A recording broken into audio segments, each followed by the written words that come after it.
Welcome back, guys. We have Hype. Oh, Crip joining us. Hey guys, I'm Amaz, you're Noxious, and he's Crip. Okay. All right, guys. Well, we are going to have a pretty cool matchup for you guys still. It's going to be Liquid versus Value Town. Should be a pretty interesting one. Value Town, I believe, was on the back end of the crushing victory from Tempo Storm. Oh, no, not. It was Liquid that was on the back end of the crushing victory of Tempo Storm last week.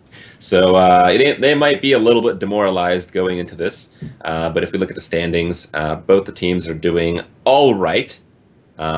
Still kind of middle of the pack-ish. Believe Team Liquid is a little bit behind Value Town. Value Town with the 3-2, Team Liquid with the 2-3 score. Still anyone's game. So if Value Town wins, they have potential to jump up to like the three-way tie for first we have going here before tiebreakers. That's right. Well, I mean, since you're here, Hyped, how did you feel about that? I mean, you guys beat Nihilum. We'll do like a quick interview. You know, you guys beat Nihilum. You guys are tied for first, but if it stays like this, you guys are first, and you're in the run-in for best win-loss record. I think this is looking up for you guys, huh? Yeah, are you talking about the Master Duels? Because that is a concern of mine too.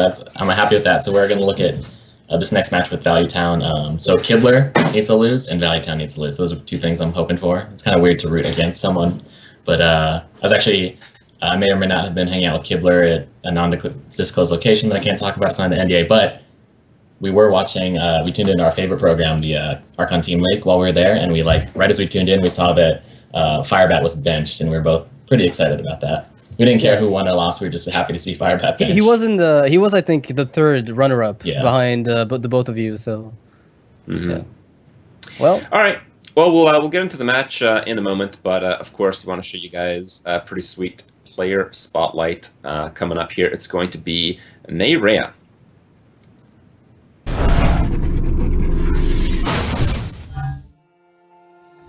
I'm Neyrea. I'm playing for Team Liquid.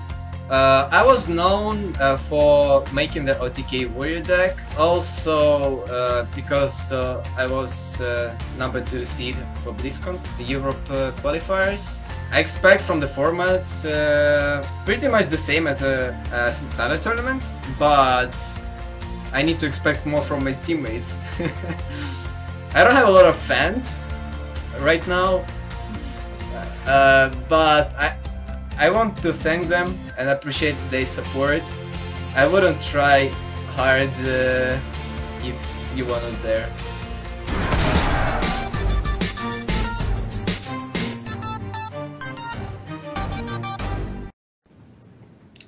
There we have it. Pretty good stuff from Neyrea. We will get a chance to perhaps see him play, unless all of his teammates decide to lose before he gets a chance today. Let's actually see the teams here. Value Town versus Liquid. I'm curious to see if the players brought any new things. Speaking of new things, Hype, you've been kind of showing us a lot of different decks each week at Archon Team League. Is that just you play what you think is good every week and that changes, or do you deliberately try to put in some change? It depends on the team and what is good. So I think like Rogue in general is getting a little bit worse, but then as to whether or not we pick Control Warrior or Patron Warrior, it really depends on who we're looking at. Like a lot of teams, they just love the Freeze Mage Rogue combo, which it's really hard to pass up Control Warrior against that. Although nowadays I talk about in my meta snapshot a bit that the Rogue is actually getting a lot worse versus Patron, just in general. So you can actually safely just bring Patron. It's pretty good. There was some talk, people thought Freeze Mage is okay against Patron, but as more people get practice, it's still like 30% or less for Freeze Mage. So you can safely bring Patron now. But that was the strategy with the Control Warrior in the past. I know Trump likes to do the same thing. He likes to go to Control Warrior. They're expecting a lot of Freeze Mage Rogue, which is Liquid. Neyrea is one of the more... he plays Rogue more often than most people. And yeah, he always brings Freeze Mage, so except for last week that he brought Control Mage. He might have actually got me with that since I brought a Warrior with double Shredder Loatheb, pretty much designed just for Freeze Mage and Rogue. So if I had gotten matched up against him, I'd have actually lost that, which is what we're hoping for. Yeah, but it's also interesting that, like you mentioned, the fact that Rogue's getting worse, because I've seen Druid go from almost never played at the start of the league to a lot more, and they include about, you know, what, 2-3 tech cards that seem to do very well. Like they all obviously have the Lotheb. Some of them are now playing Harrison Jones, and there's always room for a little bit more tech if you want it, you know, with the double combo. So it's really hard, I think, right now for Rogue to make a good impact. So wow, look at this. Lotheb and Harrison are standard, but actually the second Force of Nature. It's not really a tech card, but it's a great tech card. It's a great card. Yeah, exactly. I don't know how to explain. It's kind of like you could play the variant where there's only one combo, but that's just not going to do as well across the board. How about this, guys? Look at that. It's Control Warrior versus, I'm guessing, Combo Druid. I haven't seen another type of Druid. On one hand, we see Warrior leading. We see Druid leading. But, man, I feel like it's 2014. What's going on right now? It actually looks like that. This is almost like the beginning of GVG, it feels like. But well, just you wait. You know, Neria is playing probably not a ramp. It's possible that he is, but like double combo. People saying the actual ramp druid is decent right now. But yeah, like I said, Trump's always looking to get the control warrior in. Even I guess he's not afraid of Nyria bringing not freeze mage like that control mage. I thought it might have scared Trump away from control warrior, but it turns out he went with it. So I'm guessing Trump's going to have the. He only plays one shredder, but I wouldn't be surprised if he brought 2 shredders and a Lotheb. Well, that innervate's pretty good. Well, his hand isn't, but that makes it a little bit less terrible. Yeah, well, there's still no tell for Neria what type of warrior he's going up against. The innervate can help at any moment. The moment you deny a Death Bite, whatever archetype it is going to be a problem. And I get the feeling that unless he picks up a 4-drop right now, or something he can innervate out, like a 6-drop Emperor Thorson, which would be just disgusting, it's going to be really hard to come back. It's already looking super slow for the Druid player, and that's not what you want to be doing. Oh my god. This isn't helping his case. Actually, that's pretty good, because Trump actually has no real pressure. The Shield Maiden is as good as he has, and as long as Nyria finds his draw, which he just did in the Ancient of Lore, he can still win. Just like 1 Ancient of Lore, 1 Azure Drake, that's enough to stabilize. Trump's not putting on any pressure. One thing to watch out for, like waiting it out and getting your curve at some point faster than the warrior can. Trump still kind of has to play stuff out though. Like Control Warrior doesn't have the explosive combo potential. You can't just armor up indefinitely. Is he gonna bluff the Tatron? He can take a swing here. He might make Nyria play differently. Okay, that's gonna be a tell. This is such a huge tell. From Neria's perspective. It's obvious what's going on now. Actually, one thing that's interesting is Trump plays. I believe he plays double brawl. And since Nyria's off to a very slow start and Trump's actually getting like the potentially infinite armor, you actually can take this to fatigue with double brawl. He's going to have so much armor, he won't have to dodge combo ever. How often does that happen though against Druid? Very rarely, but I mean, if you have to be playing double brawl for it to even have a chance of happening. Have a chance of happening. Do you think the reason to Ancient of Lore here is strictly because you assume there's a BGH in Control Warrior's deck? Yeah, the Dr. Boom actually doesn't really put on much pressure here. Yeah, but I mean, the worst board to play Dr. Boom into is like something involving an armor split than Acolyte. Like an Acolyte could come down and the Dr. Boom is just garbage. Yeah, because you feed him more card draw potentially. I guess it's one of those things where Dr. Boom is often just a big threat when there's nothing to answer it on the board, but when they've already got some stuff and the possibility of getting removal on the back end, even through Execute, that's how boring it is. It could actually just do nothing, and it's a waste of your innervate. Yeah, that's probably why you want your resilient creatures, like you want to like play your shredders into the warrior first, get them to expend like weapon swings removal on those before you play something like an Ancient or a Dr. Boom. Yeah, makes sense. So now he's double shredder, which is actually amazing. So you play a lot of Control Warrior in the league so far. I think you're the player who brought it the most times for what that means. Yeah, Trump is also starting to. You have had quite a lot of success with it. Yeah, actually, like your individual games as Control Warrior have been really good. So, do you think double brawl is like standard because Patron's out, or? If you are targeting Patron, yes, but I cut it for Lotheb and the shredders just so I can beat Rogue and Freeze Mage. I don't care about the brawl. You know, that's why I bring Control Warriors. So that's my thinking. Yeah, Trump did not have quite as much luck with it. His Control Warrior last week, I believe, lost to Sixo's Shaman and Zele's Hunter before taking a win against Firebat's Freeze Mage. Yeah, and Firebat actually dragged out the game. Like, he actually played it through, which is not something I always expect from him. But I guess the matchup is a little less bad now that you've got Emperor Thorson. I don't know. It's still not that amazing. If you sneak a Malagos in there, you can do 34 in one turn. It's a great feeling. So, like, Neria's hand right now, like, it's just so clunky for now. Like, on this exact turn, there's very little you want to do. Yeah, again, no pressure from Trump, though. I mean, Nairi's afraid of something like a... I mean, it's still turn 6, but like something like an Alex, and then all of a sudden it turns around, then he's always being afraid of death. But as it stands right now, he's totally fine. He's going to play his creatures out in the way that's most difficult for Trump to efficiently remove, and then his creature, like maybe that Ancient of War is going to stick. You can see it's going to sit on the left-hand side of his hand. Nairi doesn't want to play it ever until he's positive there's no execute. Well, he's also just burning through all these weapons. Like, both Death Spites are down. Nairi is still pretty high up on life, and Trump has just hit himself a lot. Yeah, he's taking a lot of self-inflicted phase damage, but over the long term, it almost doesn't matter. What's really, I think, most threatening is when they do put pressure through minions, and it hasn't really been that strong for Trump, you know, early on. All right, well, this isn't like the worst brawl, and you do need excuses to use it. Do you consider it here?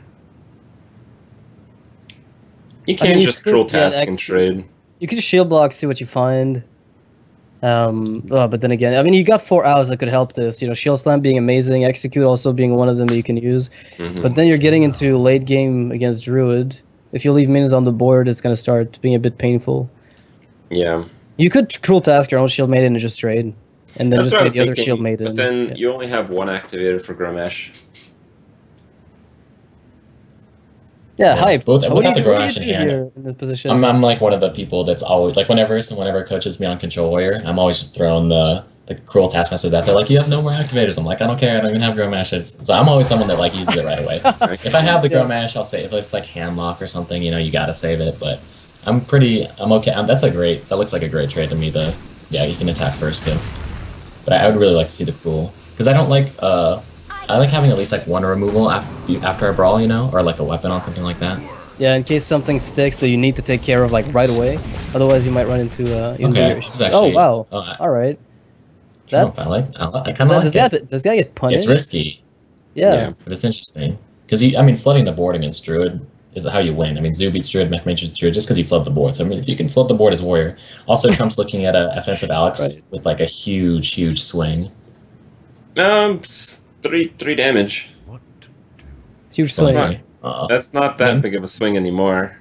It feels like that would have been a good play. No, I just meant like when you have creatures on the board and you hit the Alex and then you snap with the creature. Force of Nature is going to clear out every single creature so good here. With a Shredder or...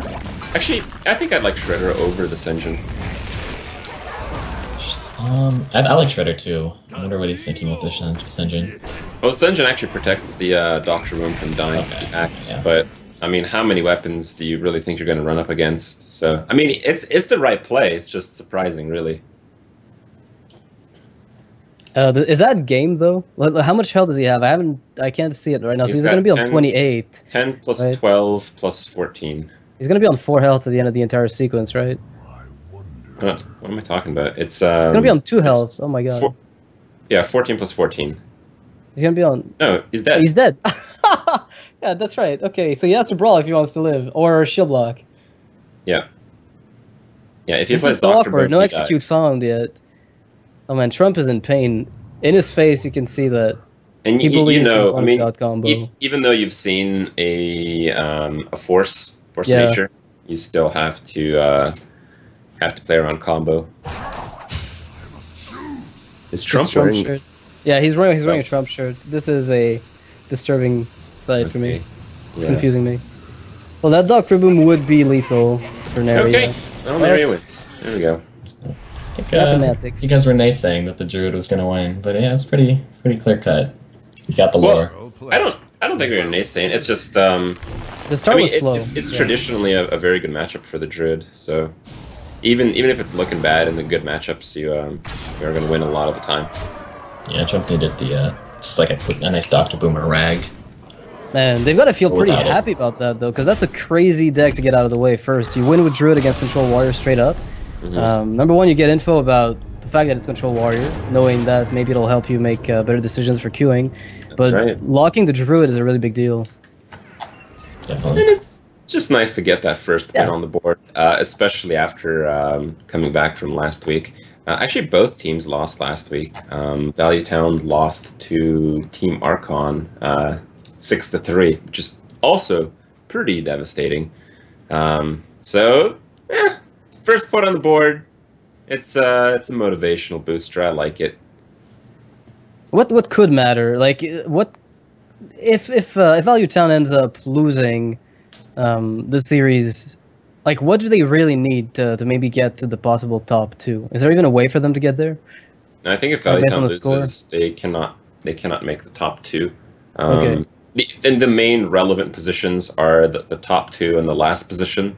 The last position was secured yesterday by Team Celestial, and the first 2 positions are still a bit up for grabs. But Value Town has to win to claim one of those here. Okay. I think I was thinking that they might be facing off against Archon. Unless I'm mistaken, and then that could give them a top 2 finish if they were going to win the next two games, because they're doing Liquid now. Yeah, I think so.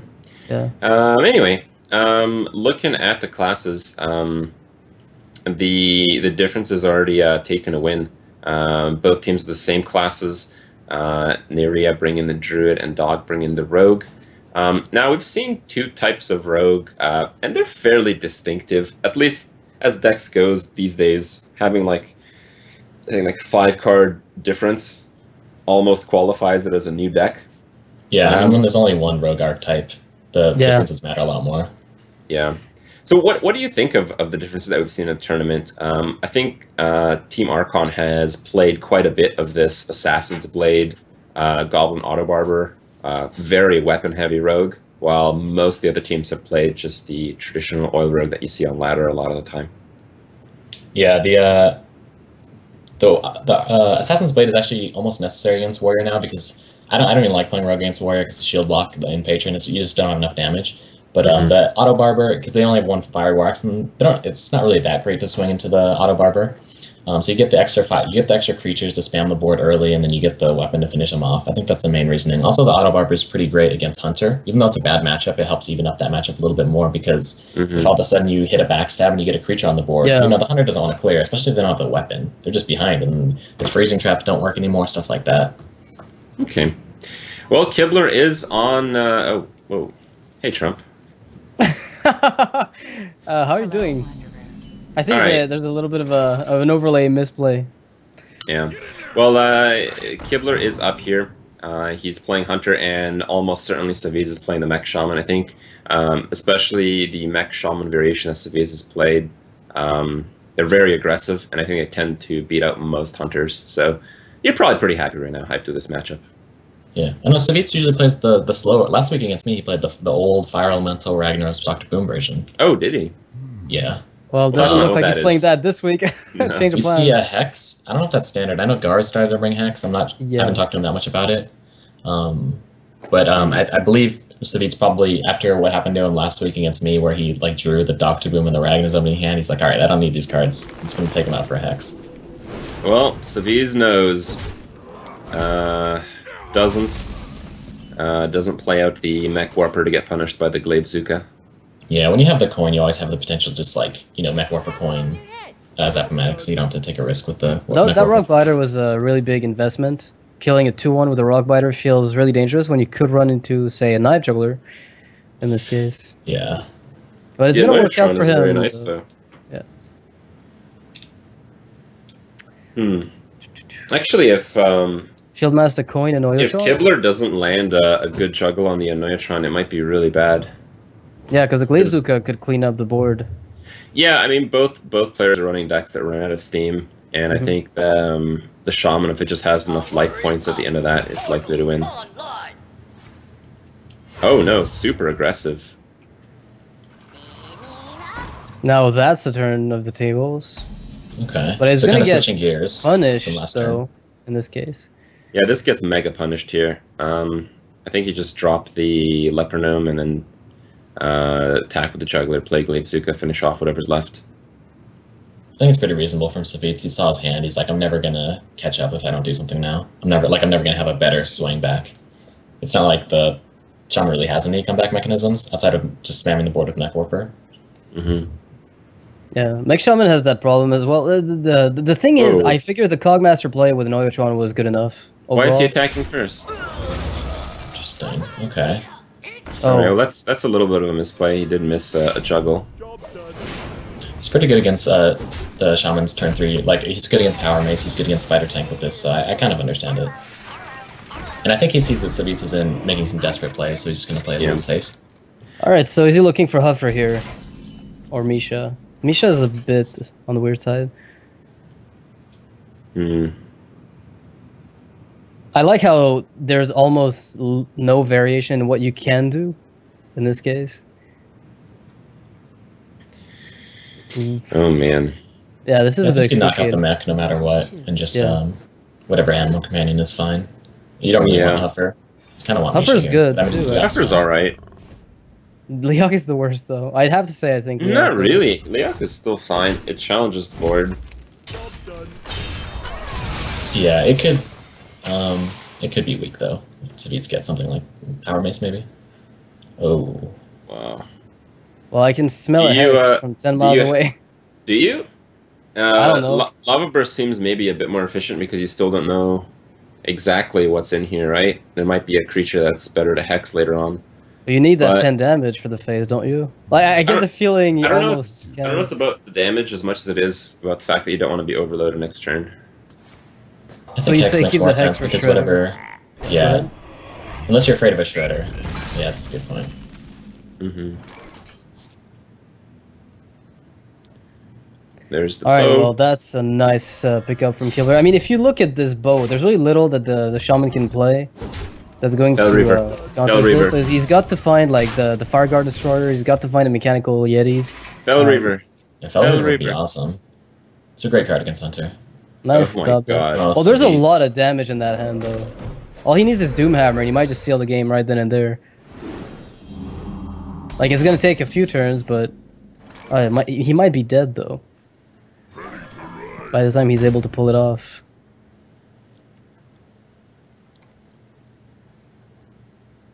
Ancestral Skull with Malagos coming out of nowhere. Let it happen. Of course Yeah, that Savitz. seems a little bit unlikely. That's a bit awkward. I guess you're looking for Earth Shock to not waste your phase damage on this. Yeah, Lightning Bolt is But- not too much of a waste. You have double Lava Burst. You know you'll have to use some of these cards on. Oh my Oh god. my goodness. It's the instant look for the spell power totem. Yeah. There's 19 damage if he rolls high on everything. Yeah. Stoneclaw's a bit annoying, because there's still no good way to deal with it at this moment. Unless he finds like an Unleash or a Charge Minion. Wow, this is just so weird. Everything is bad. This game has been a really odd Shaman versus Hunter match. Like, I don't think I've ever seen something quite like it. Both Yeah, players both- kind of Both blanking out players on... had really good starts, and both Yeah. players had extremely bad mid-game draws. Well, there's still a lead Did you from the hold the Hunter side on the Blazica health. for the buff, or do you just play for mana efficiency with the quick shot in your hand? Yeah, I think the mana efficiency is nice because you're desperate to draw actual decent cards. Yeah, I like it too. Like, this is a situation if you're playing Druid that you really want to Wrath for one, for example, so you really want to just get that quick Mhm. shot out. Oh, come on! Okay. This is impossible. Spell damage Alright, so totem Kibler's with gonna double draw- crackle to face. Okay, okay. Oh, low hit. 4. Really low hit. And... Mid 6, hits. Okay. So now Kibler draws the kill command, and then Arcane Shot. I don't know if you guys Okay. realize, but like, Savitz wins with a Rockbiter right now. Doesn't he? Is he overloaded? I don't know. It really depends Oh, yeah, on whether or he's not that totem overloaded. He goes is down, but overloaded. he... Yeah, well, he's overloaded enough to win, to deal 12, and he still can't get the kill, unfortunately. And before Lava Shock. Lava Shock for the unlock the crystal and then win the game.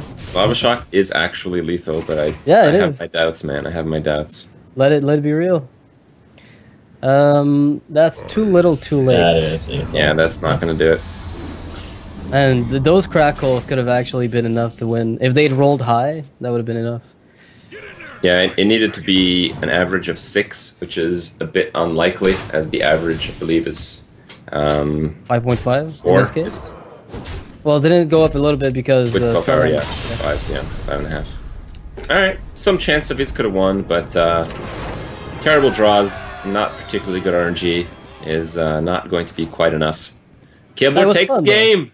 Yeah, it was a weird Feeling match, but I think it was threatened. pretty boo, cool. boo, no. Boo. Not happy about Oh, this. Right, Kibler wins. Disaster. Yeah. Well, the Hunter was going to win a game, kind of anyway, but I think that is generally a pretty bad matchup for a Hunter, and I think it's also just a really good matchup for Shaman. I think Shaman doesn't have too many great matchups, but the type of deck that it is, it just it can just blow out any deck if it draws well enough. Yeah.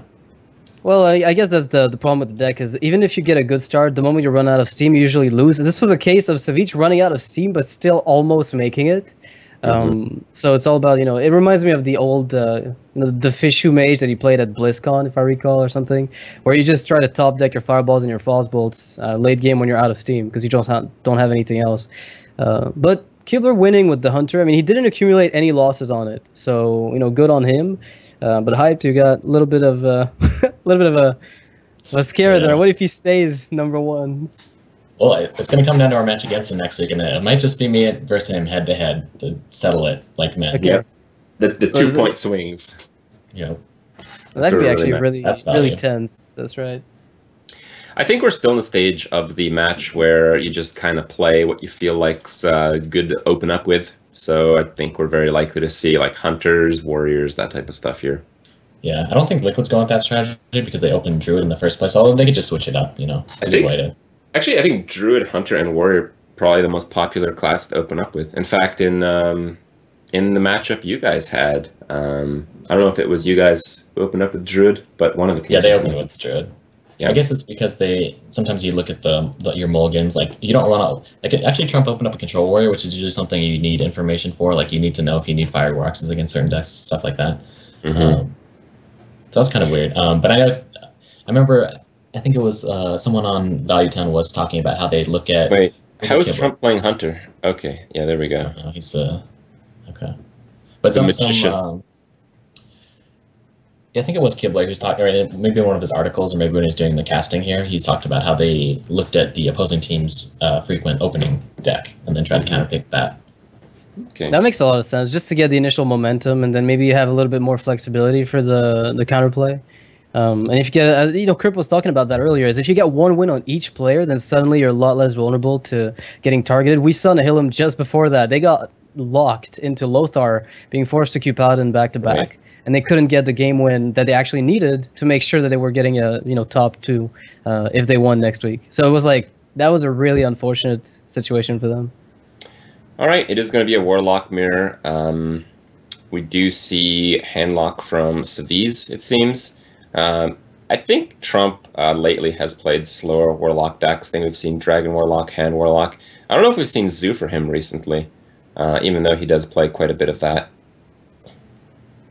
I'm not sure either. I mean, I haven't kept track of every single deck that he plays, but I know he really likes the Handlock archetype overall. It's one that I think he's played the most, maybe even over Zoo. So, and Handlock Mirror is one that a lot of players refer to as a very skillful matchup, and it is very entertaining to watch as well. It boils down to how aggressively. Go ahead. Yeah, Trump's Handlock usually has like 1, maybe 2 zombie chows and a news. He's very defensive with his Handlock, I've noticed. So if Savitz is more greedy, it'll really pay off. Yeah. Okay. Oh, never mind that. Wait, so is that actually Trump on the Zoo? Okay. Yeah, it is. So Savitz, let's see. I mean, he's going to make a play. Not expecting to. I mean, improve the huge. How does he know? No, he's improving his. I think he's just bluffing. I think he's just like trying to bluff Zoo himself, maybe. Mm-hmm. Do I want to coin this creeper? It's not really that strong. I'll think about it though. Something like that. I want to coin tap because I don't have anything to play ever. Trump just doesn't play the juggler to bluff Handlock. That juggler's going to be countered by the owl pretty well here. That juggler's probably the best card against Handlock. It lets you go aggressive, and maybe if you want to go on the ignore Molten's plan, it's the best card to have. Mm-hmm. Tapping already. It's the pretty slow variation of the Zulok. I think this kind of favors the handlock considerably, though. Yeah, but if the handlock plays too defensively, he can get grinded out by the Zulok. Yeah, and this is one of the, I guess, the weaknesses of playing handlock defensively. It's one of those decks that at some point you have to turn the offensive gears on, and that's going to vary wildly on your deck building. Like, you can tweak the deck to be a little bit more bursty, I guess, or play it in a more aggressive manner. And I think that was one of the pitfalls of it a long time ago, where you had, like, when handlock was pretty much the dominant deck, you could tell very easily which players were super conservative and which weren't. What do you think about double abusive and egg face there? You push for a lot of damage, and if you get hellfired, you get even 3 more damage, and you get the 4/4 next turn. I like that double abusive power, though. I mean, that kills a giant on its own. Okay. Yeah, we'll This is have to getting a see, bit like... wonky. Well, I think Trump's just going to continue tapping here. Yeah, I don't think you can go for the ignore Molten's plan because you have the boom, and you really wanna kind of bait them into. Actually, yeah, you want to kind of threaten that you're gonna like maybe ignore Molten's, get Savitz to play super defensively, and then you drop the boom on 7, and then all of a sudden that's how you lose the soundlock. Also, I don't believe the Voidwalker has much of a purpose here. You still get cleared out by everything. Just pushing for 1 extra damage doesn't really mean much. While in some of the cases later on, it can stop 8 damage. Yeah, he's just going to need to play it before he plays Void Caller, though. If he wants the Mal'Ganis, I don't know, we'll see. Yeah, maybe he doesn't want that. Yeah, it's a really big deal, though, that Savitz has the double Moltens already. Like, that's one of the ways that I think he's going to be able to come back. Because even though there's a little bit of mind game going on from Trump's side, Savitz having that opportunity, even if Trump decides to ignore the Moltens, then that's going to punish him.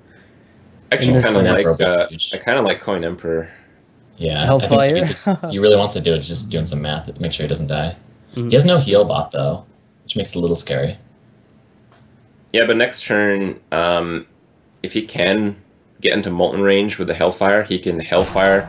If the Moltens are free, Molten, and Argus. Yeah, that's huge. That's like unbeatable, almost. Yeah, will he be able to afford the Argus, though? So it's 3 plus a 3 from the Hellfire. Okay, yeah, I guess he can. And then we're going to see double Soulfire from Trump because he can. I mean, when you see looking a little play Emperor, Trump, you're just like, Trump he can right do now. anything. Trump right now can get Savitz to 4 life. Yeah, between all the damage buffs that he's got, he can do that. But the question is, how do you close the game if a heal bot pops down? Yeah, with no death after bottles on that the board, point? Yeah. it's really hard to finish him off.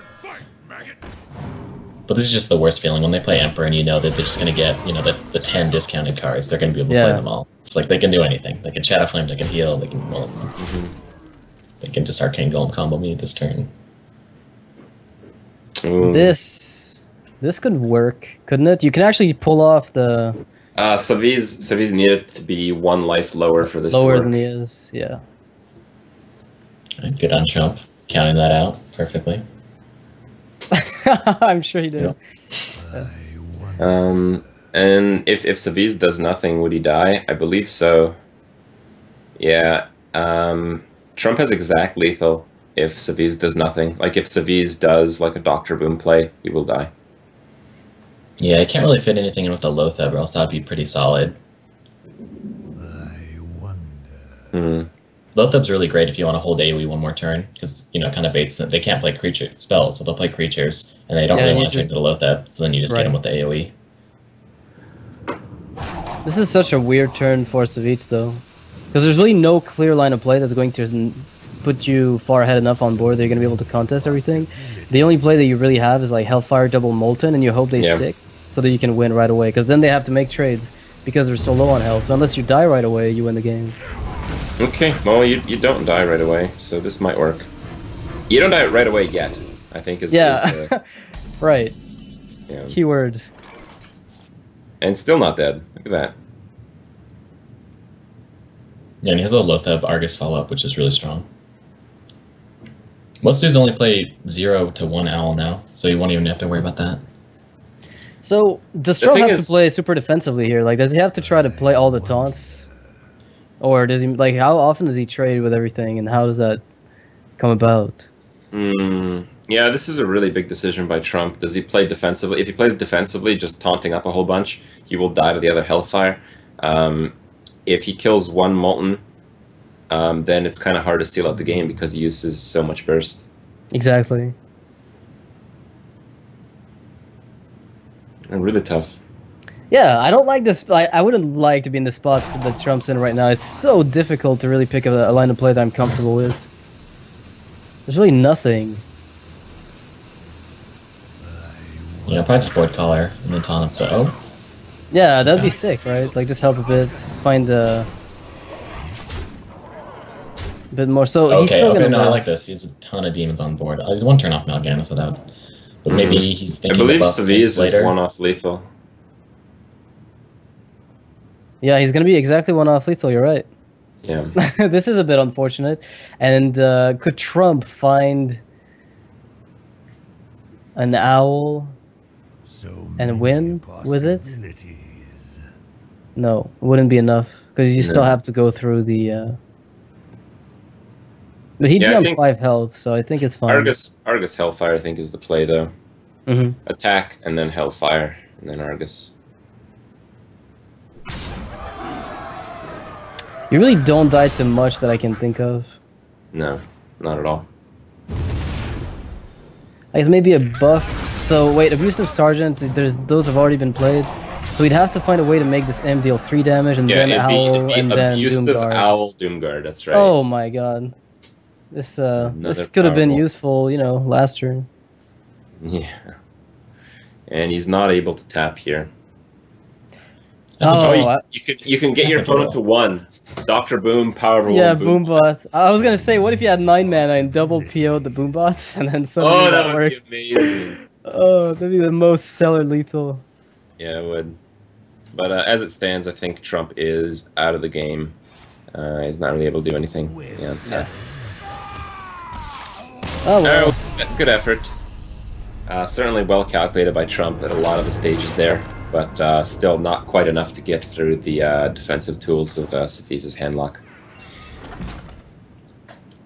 Locks on the zoo. I guess. Would you say you're happier to lock down a zoo than a handlock very often because there's less or more good or bad matchups in the metagame right now? Like, which of the decks are you happier to lock down early?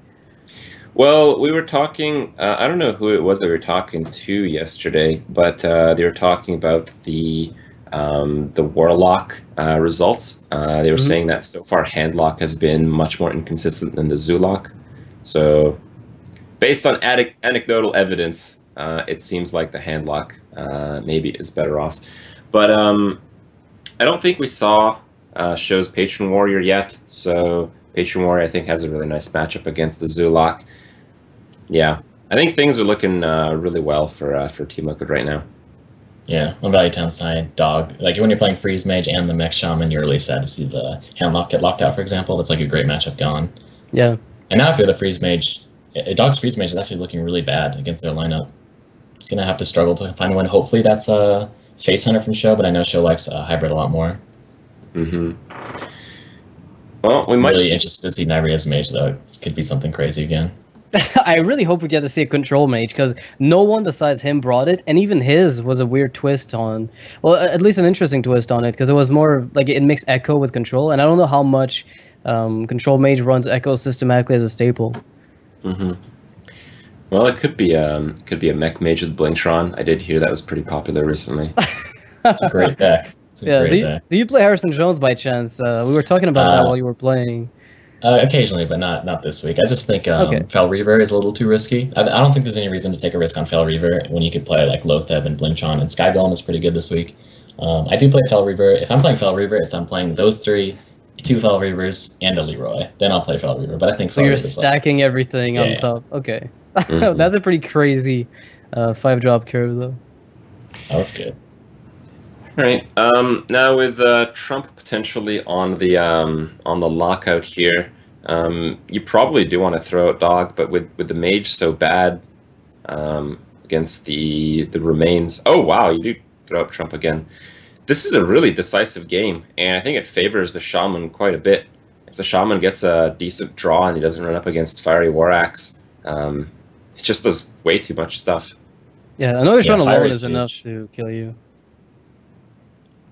Both One players. interesting thing you could do is if you're Trump, you can keep something like if you keep you have like something like Armor Smith, which you wouldn't normally keep without like say a Cruel, but say you keep the Armor Smith, then Savitz automatically thinks you have a Fire War Axe, and then he'll play like a Archon first rather than a Mech Warper. I don't know if you saw my game against a Silent Storm, but I kept like 2 kind of bad cards against his Mech Shaman, and then he had the option to just win if he played Mech Warper first, but he's really afraid of Fire, so he played a Archon, he lost that game. Mm-hmm. That is pretty That's interesting. a pretty cool mind games, actually. It's just like you're telegraphing a card that you just don't have. Yeah, but I mean, since anytime you you play a pretend mech like you deck, can you're- defend it, right? So Yeah, usually have the option when you're playing against a warrior. Like, well, I could play the Noatron, which is bad, or I can just go for the Mech Warper Snow Chug or something like that first. Well, this is also an interesting case where both players have quite a lot of information about what's going on, as they just saw these games roll out already. There's the Annoyatron, not much working from Trump's side. I think he's going to have to mulligan all 3 cards, and that's going to, as we talked about the mind games here, allow Savitz to take a pretty aggressive opener. Yeah, so the Shield Slam kills only the Zap-O-Matic pretty much. I mean, you don't really want to Shield Slam a Cogmaster, that's too slow. So he's probably going to toss it. Oh, and there's the Mech Warper and the Annoyatron. So now Savitz can very easily play on Fiery. Just wait 1 turn, taunt immediately. oh wow, double Annoyatron opener. So the weapons that Trump gets aren't even going to do anything. He still wants a little bit more burst out of those mechs, though. YOLO Mech Something Warper. a Power YOLO Mace. Mech Warper. YOLO Mech Warper. Yeah, so Yeah. that's not the Shield Slam that he kept, so yeah, we could see a Yellow Mech Warper, but at the same time, Savitz he's like, do I really need just 2 extra damage? Not really, because he's going to go Mech Warper coin Annoyatron and then into Annoyatron. It's 3 extra damage, and you push more tempo. Because you get the Annoyatron 1 turn earlier. Okay. Right. I mean, if Trump kept a single card and Savitz noted that, he would not play it, but since he tossed everything, Savitz is thinking about it. I think it's high risk, low reward, though. Yeah, I think you're it's right. almost too risky on this specific end. Because it's like, there's a, 55% chance when you throw your entire hand that you get a Fire War Axe, if that's what you're looking for. So it's usually more risky than not. Oh well. Pretty good opener here from Savitz, and he gets to curve somewhat nicely, because on turn 3 he can play the Totem plus the Annoyatron, and then Fireguard Destroyer on the back end. And Trump, if he doesn't have a shield block, armor up by then. Oh no, he can kill the Mech Warper here. Yeah, you have to. Yeah, those Annoyatrons are actually, they were actually looking kind of useless, just 1 damage guys, but if they're protecting the Fire Grab, that'll be insane. Alright. Oh wow. Oh, perfect. That's flawless. Oh, let's see what Savitz does with this. Tempo 'cause Earth all Shock? it takes is like Tempo a Earth ball. Shock? No Tempo Earth Shock? Oh my god, Crip. Yeah, this always feels bad. Yeah.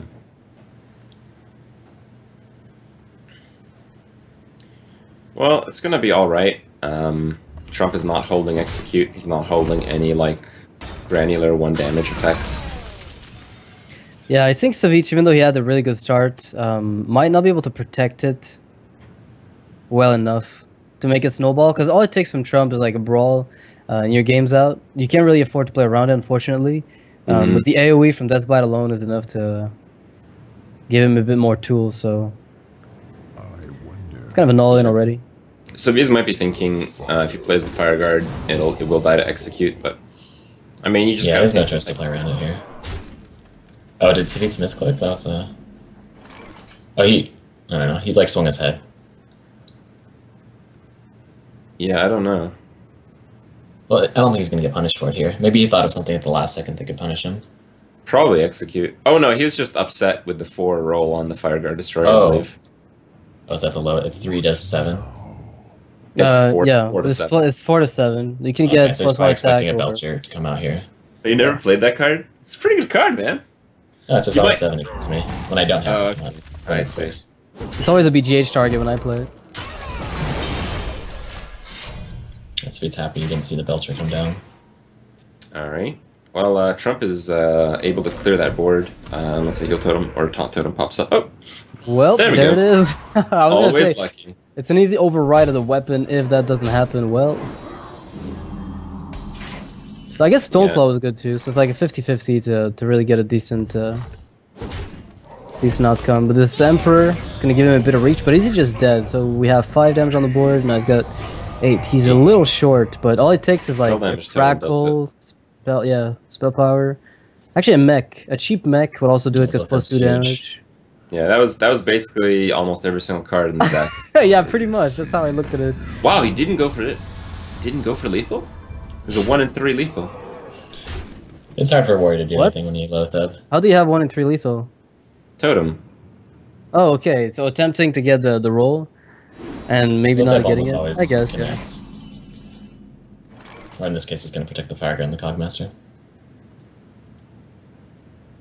Alright. Because I think the only way you lose in this case is if the opponent has like Shield Maiden, Shield Slam, trays into Lothar with Emperor. Like you're pretty screwed at that point if you try to go for the lethal and it doesn't work out. Well, I mean, Maybe that's what he was actually- thinking, right? I'm not sure. Actually, Trump can clear with the execute if he wants. Or no, the Girl Mash is probably the best clear. The Oh, Emperor yeah. Thorsten into the 4/6, Death Spite into the 1/2, and Girl Mash into the 5/5. Yep. It's But it's playing- almost playing- possible playing to it the warrior to first ever recover when you is- loath up. Playing it first seems like a little bit of a misplay.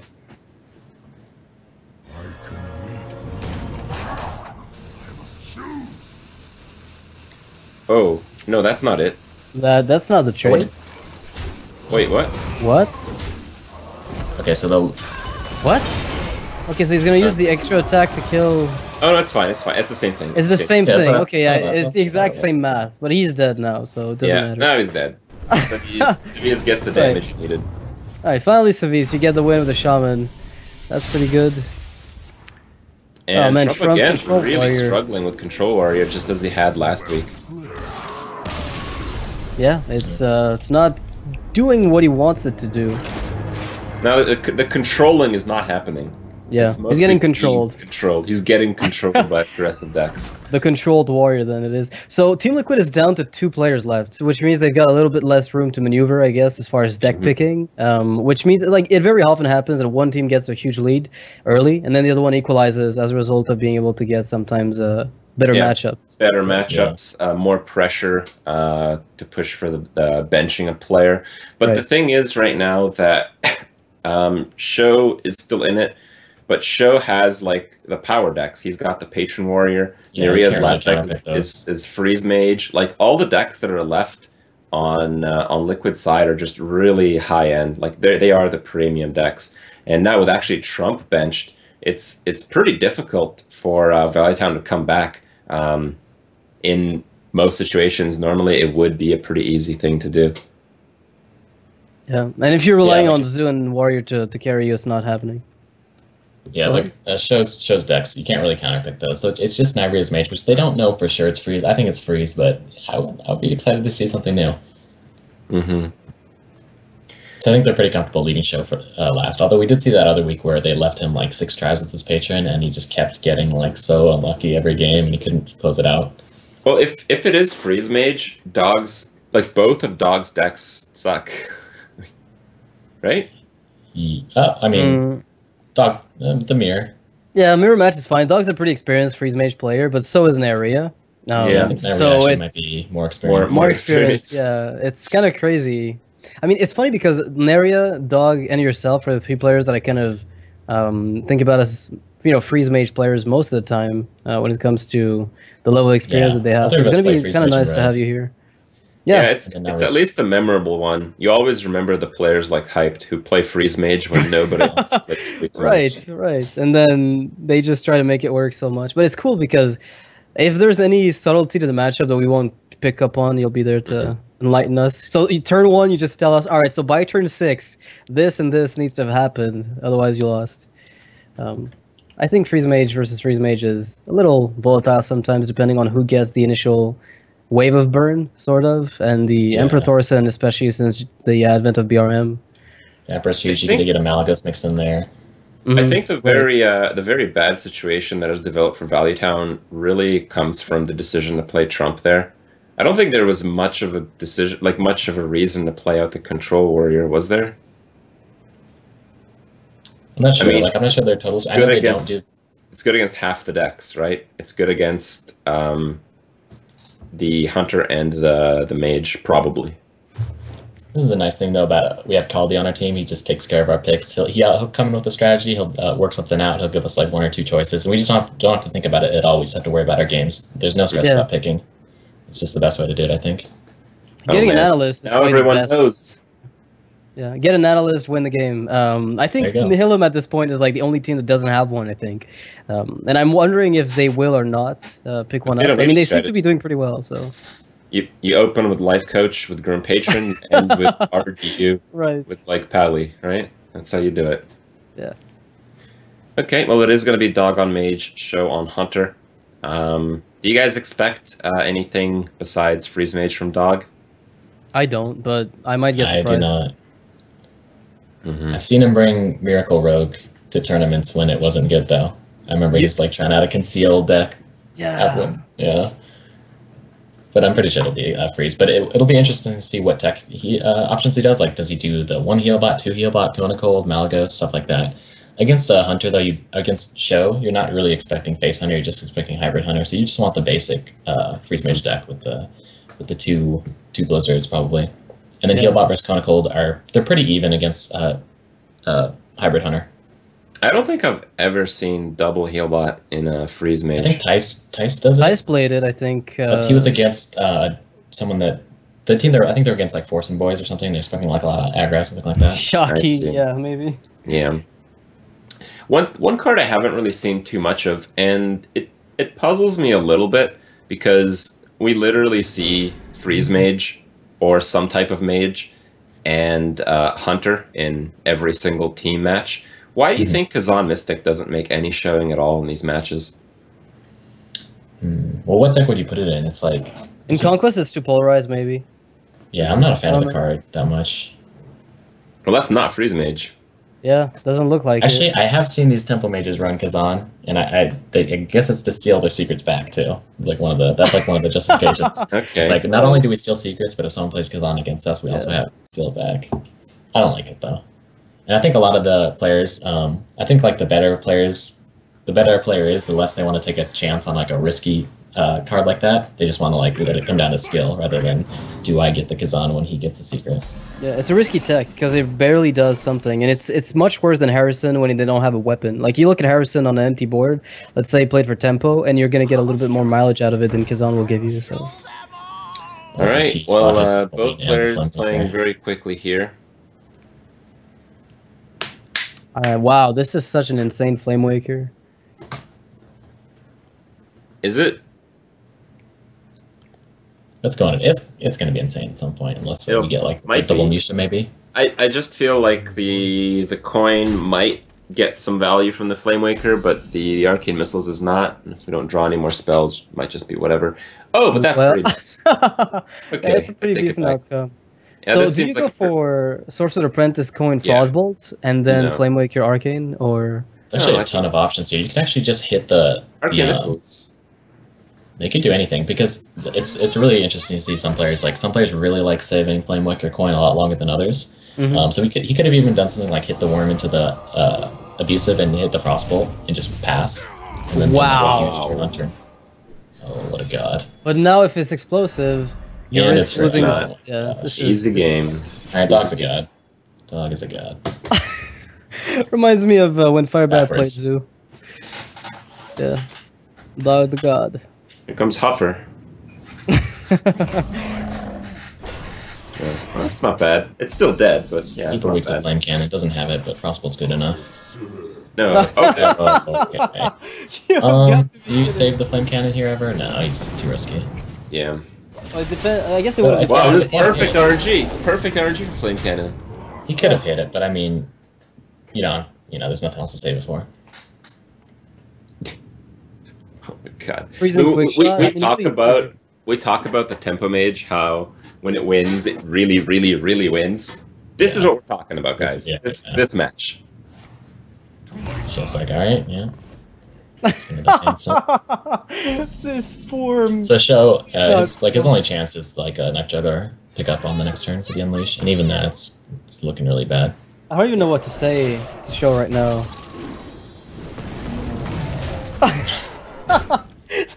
This Flame Waker's like, okay, I'm gonna snipe this guy, that guy. Arcane missiles killing everything. Well, it could have been a bit of a slip up, like if the Flamewaker didn't kill Leok and he went face, and then he played the gnome, and then there was like Unleash, buffed Unleash Juggler. Yeah, maybe. This is just Misplays the could have worst made this feeling on ladder when they're ahead and they have the Flamewaker on board. Anything you play, you're like, okay, cool, dude, you got spells, and you're just gonna shoot all my stuff. Grats. And then we might see, like, this is if I was to show right here, I'd give up a fat cop. This is like how I feel. Yeah. Well, he can kill the Flamewaker and a Sorcerer's Apprentice with the quick shot Unleash play.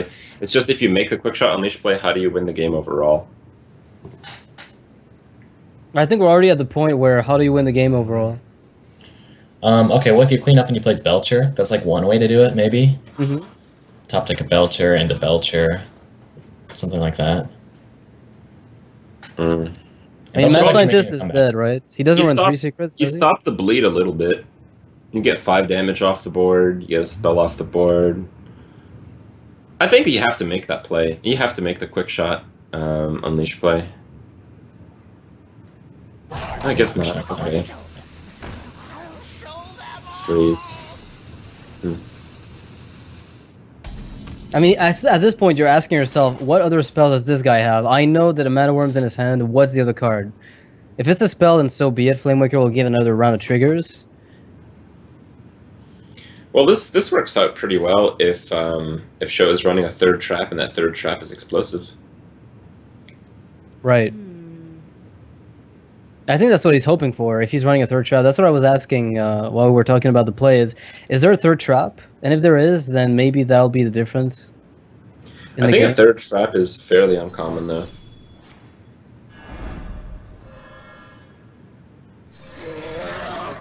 I mean, we've seen a mix of Snake and other similar cards, so it really depends on the player. But the thing is, once you know there's a Snake trap, the entire match is thrown off by that. Wow, this is I mean, on 6 not working out. That's a first. Yeah, but Sho isn't dead. I mean, Dog doesn't have much left right now. He's got 2 frozen creatures that don't impact much of anything. And I don't 2 think Sho cards plays that... explosive, or else you'd go for that right now. Would you go for that? Like, if you know this would give you explosive, is it really still an obvious play? I think so, because then again you have one more chance to Knife Juggler, Unleash, turn it around, then play the Savannah the following turn. But it looks like you know explosive in the deck, unless you would have gone like hit into the Azure Trick or something. Okay. All right. Well, no lethal option there. So it was explosive. Okay. Yeah. Really big deal. Oh, If it had gone off the way crazy. you wanted earlier.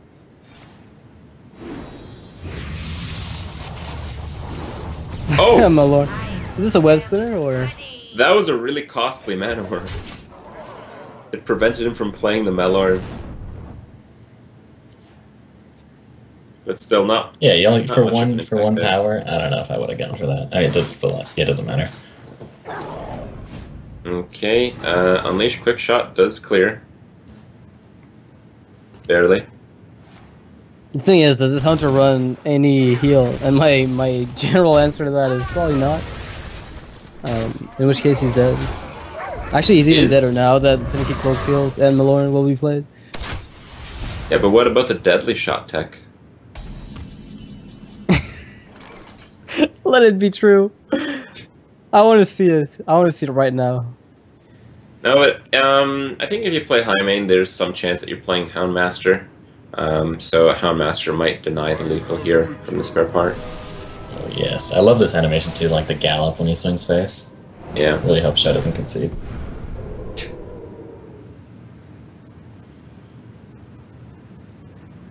I like the face hit much more than killing the 1/1. Yeah, because you're putting him on a clock no matter what. Even with Houndmaster, you'd be putting him on a 2-turn clock. Oh man. Okay. I guess with 1 Frostbolt and 2 Fireballs left, he's not too worried. Well, that's game. No Houndmaster is getting picked up by Sho. Alright, well, a very interesting mage deck. Very, very lucky draw does make it happen. I think this is basically the only thing that really could go Value Town's way, as they had like no good matchups with Trump locked out of playing. They really needed a win, and nothing looked like it would work. But well, sometimes Tempo Mage always finds a way. Yeah, and getting a lot of free information about that hunter too. 2 freezing, 1 explosive, I think. Yeah, that's basically So- all the traps that he plays. Obviously, like I doubt he's going to be playing 4 of them. Nobody it plays 4 traps no ever. sense. It's Yeah. kind of gone from. It's like the oldest possible deck list used to run 4 of them. But yeah, I don't know. I don't really know what that information is going to do. All you know is like there's a high main. It's hybrid probably. So Definitely. you know it's a hybrid deck. You know it's got specific traps. Actually, wait, did we see any hybrid specific things? That could have just been mid range, right? We saw Wolf one Rider of the came out, usage. didn't it? Oh, Yeah, was Wolf there? Rider. Yeah. Did they? It was Yeah. the last card drawn. Oh. Okay. All right. Well, if Nerea is playing a weird mage deck, he kind of should play it here, because if Sho gets locked out and Nerea is stuck on a weird mage, Value Towns can suddenly make a considerable comeback. Yeah, because they'll have information about what's in there, and I think that type of deck, Control Mage, for instance, and Echo Mage, are 2 types of mages that if you know what they are, you can play around them much more easily, to the point where you can almost make them obsolete. And that's a bit frustrating when you're on the receiving end of it. So, what do? Do you play Mr. Trump again? You probably know you're playing against some kind of weird mage. I think Control Warrior just does well against most weird mages. You have a good matchup. Good-ish matchup. I'd probably take that.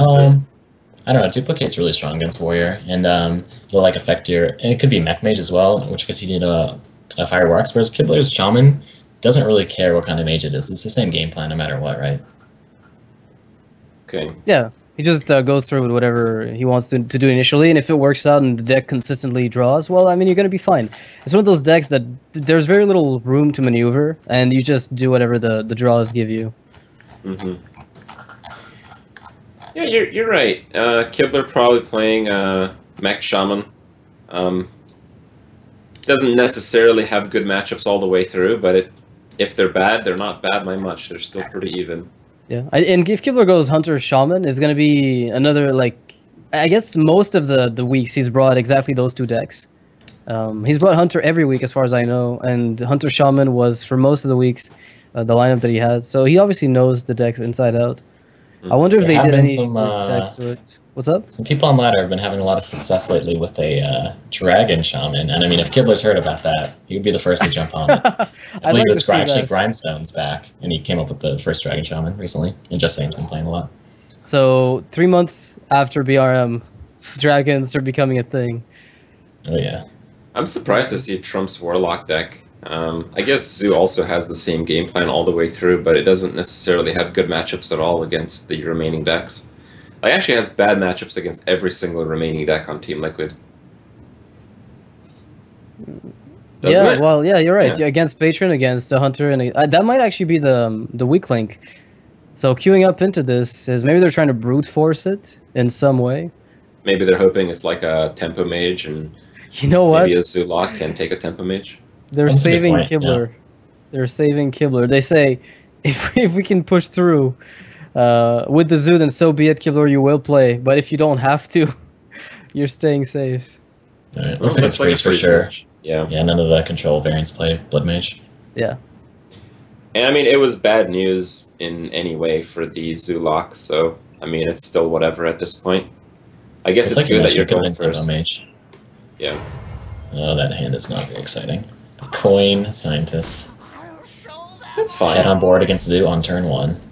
It's Yeah. not a good feeling. It is if you're the mage. Yeah. Even as the follow-up, oh my god, the Acolyte. Oh, okay. Actually, Yeah, yes. the Acolyte There's plan one on more top is... Do you play the I'd play Blood the Mage Blood here? Mage. Yeah, I'd trade. probably. I'd say so. He doesn't have to trade though, but I like Blood Mage better than Ping here because you're never really benefiting from the spell damage against you unless it's like the turn 7, 8, 9 burst to the face. Other than that, you just want to cycle ASAP. You're not really Blood Mage flame striking them ever, you know.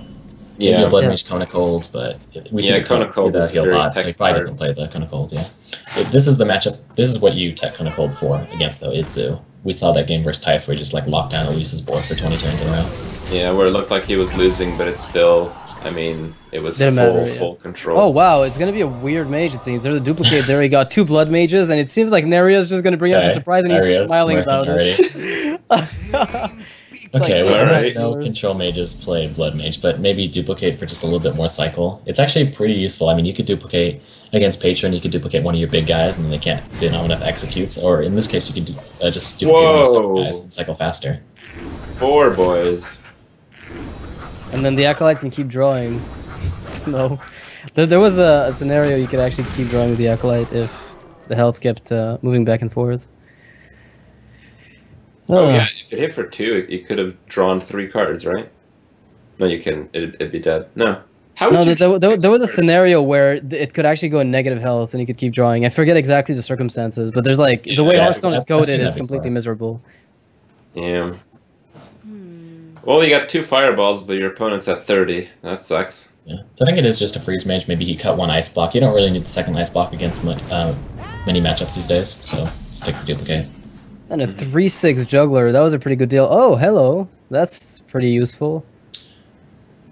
Actually, that's like, I mean, Lotheb's great, but this is like the worst Lotheb ever. I think he'll Yeah. still... you Oh, have next to play turn the probably, Argus. right? You have to play the Yeah. Argus, or if you know that there's just a lot of early game left in the deck, you might consider tapping. Yeah, the worst thing about this Lotheb... Yeah, you definitely don't want Lotheb here because you know he Yeah. actually has a play. Sometimes you know a freeze mage won't actually have a play if you Lotheb Little's pass the back, but he knows he has the 2 blood mages in worst case scenario, which is a pretty decent play. I mean, if you go defender anyway, you're preventing the blizzard with Lotheb on the following turn. So it's still like just knowing the way the deck usually comes out is enough to make the call to keep Lotheb anyway. Also, Trump Trump actually- might be fishing for like silences and void callers and eggs. Like these are just so powerful cards in this matchup. Yeah, Hyped's a big fan of play what you got. So I think for the most part, I was looking at the Lotheb. It would be 1 off lethal if we got a power overwhelming next turn. It's a lot of damage because you know the ice block's not going to go up this turn. yeah. That's like one thing about the Lotheb. And then they have to clear the board so they can't play Ice Block. It's. I just hope that Neria's deck doesn't just blow out completely. All right. Setting up for a nice blizzard. I don't. Okay, I mean he has 2 freezes, but I might have gone for the Arcane Intellect there because if Frost Nova gets better and better over time, and especially with the you haven't seen Lotheb yet, you kind of want to hold on to it for Lotheb. So when you see like a board like this that isn't quite that, it's only going to get bigger, you know. You might be tempted to play that Intellect, but it looks like he definitely wants to Blizzard next turn. And with the Arcane Intellect and the Blood Mage draw, he feels pretty confident he'll find the next freeze pretty quickly. But suddenly it seems like Lotheb is a pretty good play here. Yeah, that's the reason. I think you could keep it in the immediate sense as a Warlock player. It feels like that's when you want to play, just before you know Blizzard's coming up, Flame Strike turns are coming up. Like you really want to put it. Ideally, you want to put it the same turn. I guess where you're about to get lethal or your board might get cleared. Wow. Yeah, I'm really surprised he didn't go for it. So he's holding it for like those later turns, I guess. He wants a bigger board to protect, but it's a pretty good one when you know an AoE's coming out. Yeah, I feel DX like if you played Lotheb, the game was almost on lock. Yeah. Yeah, it would have been really hard for Nairi to recover, but with the heal bite, it would have been probably possible. So the thing is, the spell damage on that Is Blood that Mage hurt? is gonna clear this. What? Okay, so he's keeping a 3/1. No, Is he's that not. what he wants? It's just gonna die to the. It's just gonna die to Blood Mage. That I'm really confused right now. I think you Blizzard here and save the Frost Nova for you. Yeah, until you have a stronger play to develop. You might actually get into this weird situation where he sticks 2 Blood Mage. But he's gonna Trump- stick 2 Blood Mages. I don't and then understand deal. why Trump made those series of plays though. Well, I understood It's not a- playing the Lotheb that one turn that I kind of wanted to, but then not playing it the second turn was really, I would Strange. questionable. Also, playing the Argus over the egg. I mean, you have a huge board. You're really only losing to a board clear. I mean, this is still a great turn. I think Lotheb double Flame Imp. It's pretty strong. Protect 2 Flame Imps. That's as good as you're going to get at this point on. You're not going to build a board anymore. Mm-hmm. And then you lock down whatever Naria wants to do. Naria can't Frost Nova either. Okay, Lotheb. Alright, Trump really saving the Lotheb one. Yeah, there's a few players who actually say that you should only play Lotheb when you're about to either get lethal or deny the really full board clear that's going to put you But close to it. So I think we could I think argue he had it. that Yeah. situation was there Yeah. the prior Yeah. turn. No, I agree with you. Yeah. I really think I almost get the feeling that Trump forgot Blizzard was getting buffed by Blood Mage because putting down another defender didn't save anything. It's kind of Yeah. like you threw it down and It it really didn't do anything. anything at all. One of the best situations, if you don't have a board and you want to Lotheb, is when you know the mage doesn't have a secret on. Because if you played the Lotheb there, the mage wouldn't have been able to develop a secret that turn. Then he would have had to develop a secret the next turn, would have locked down his following turn with at least 3 mana. And I think it would have clinched the game there. Like, that's one of the best times to Lotheb. Yeah, deny the ice block. You lock him out of any options. He can't wipe the board, or if he does, then you can get lethal because he doesn't have the secrets. It's like one or the other. It's like the equivalent of holding it until you do pop the block. It's just locking out the first one 2 turns in a row. It's even stronger. I think Juggler Implosion is actually the play because you can drop Mal'Ganis next turn. Implosion on your egg. Get the huge 3/3s.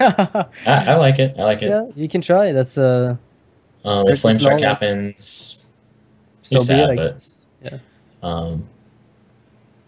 I think, yeah, if you didn't Lotheb last turn, you're just not going to do it this turn. So I mean, he could Knife Circle Lotheb, but it's so much worse than last turn.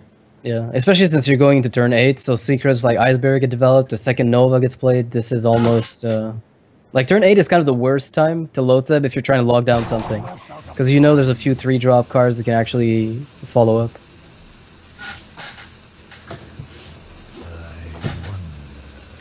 Well, he's gonna do it. It seems we're really bad at casting, and he doesn't play the Juggler first. Yeah. So he's calculating how much damage he's gonna be at by the end of the sequence to pop the block at exactly. Wait, oh, he's playing around Molten Giants. Oh my God, he thinks it's Echo. Okay. This is why we're so off on everything. Neria. Well, he saw the duplicate. Yeah, we saw the duplicate. So Trump thinks this is Echo. This is perfect. Yeah. Neria with the mind games over Trump, and it's working. So actually, some of Neria's plays might have been suboptimal to hide the fact that he was freezed. We weren't even catching that too. I am actually very impressed. You know, this is one of the. I think this is the first time I see a legitimate, full-on mind games. Because where do you play duplicate in Freeze Mage? Like when? I don't think I've seen it before. And this is a case where the mind game is working so well that it actually ends winning the game for Neria. Yeah, can't do anything. I'm just, I don't know. Looks like a pretty clear-cut Frost Nova. I wonder what he's thinking about. Healbot Scientist to get another secret, but I don't think there's any. Okay, as long as he pings next turn, he'll have lethal to Blood Mage on 10, I believe. It's 17, 18, 19. So he just needs to get 1 ping in this turn, and then I'll have lethal on turn 10. Mm-hmm. Yeah, but then Mal'Ganis is going to have something to say about that. Yeah, so I'll probably just end up Frostbolt. Yeah. Just going to throw some burn into it. So Blood Mage Fireball kills Mal'Ganis, but then you can't freeze the board again. Because you've used 2 Novas in Neria's position, you've got really no more board clears until you find the Flame Strike. Mm-hmm. Yeah. As good as Mal'Ganis is, I think wow. Going first, but Mal'Ganis seemed pretty solid. You see the 2 Frost Novas, you're not afraid of Flame Strike with Mal'Ganis. It was a good time. Mm-hmm. Do you play just Healbot Ice Barrier to buy that time that you were talking about, and then just win? Because that's 16 at this point health. in Neria, he sees the Lotheb down, so he actually can play around Mal'Ganis. As weird as it sounds, it's like, yeah, the only thing I lose to is Mal'Ganis, so I'll do the best play, assuming he has Mal'Ganis in hand. I think that's what's going through Neria's head right now. Because there's no... Zoo doesn't play Kazan or anything, so... Mm. Some people ask me like about Freeze Mage, like, do you play around Kazan or Lotheb ever? And yeah, if you have the opportunity to... Your last 2 turns, 2 or 3 turns, usually you can do them in whatever order you want, and then you just play around those type of cards. Yeah, assuming you're far enough ahead that nothing more obvious is going to lose you the game, then sure, you're going to play around it, but it's not like a priority, I guess. Makes sense. Yeah, I like the defensive play. Flame Strike can only really get you into trouble here.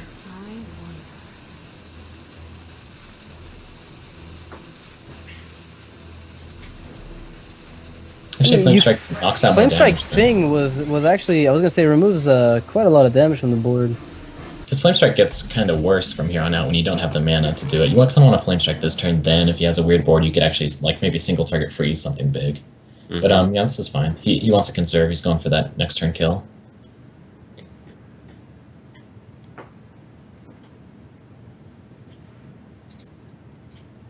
And there it is.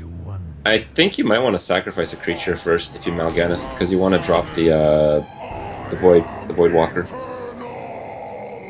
Right? So now you have to sacrifice the Knife Juggler. Was it potential lethal? 15? No.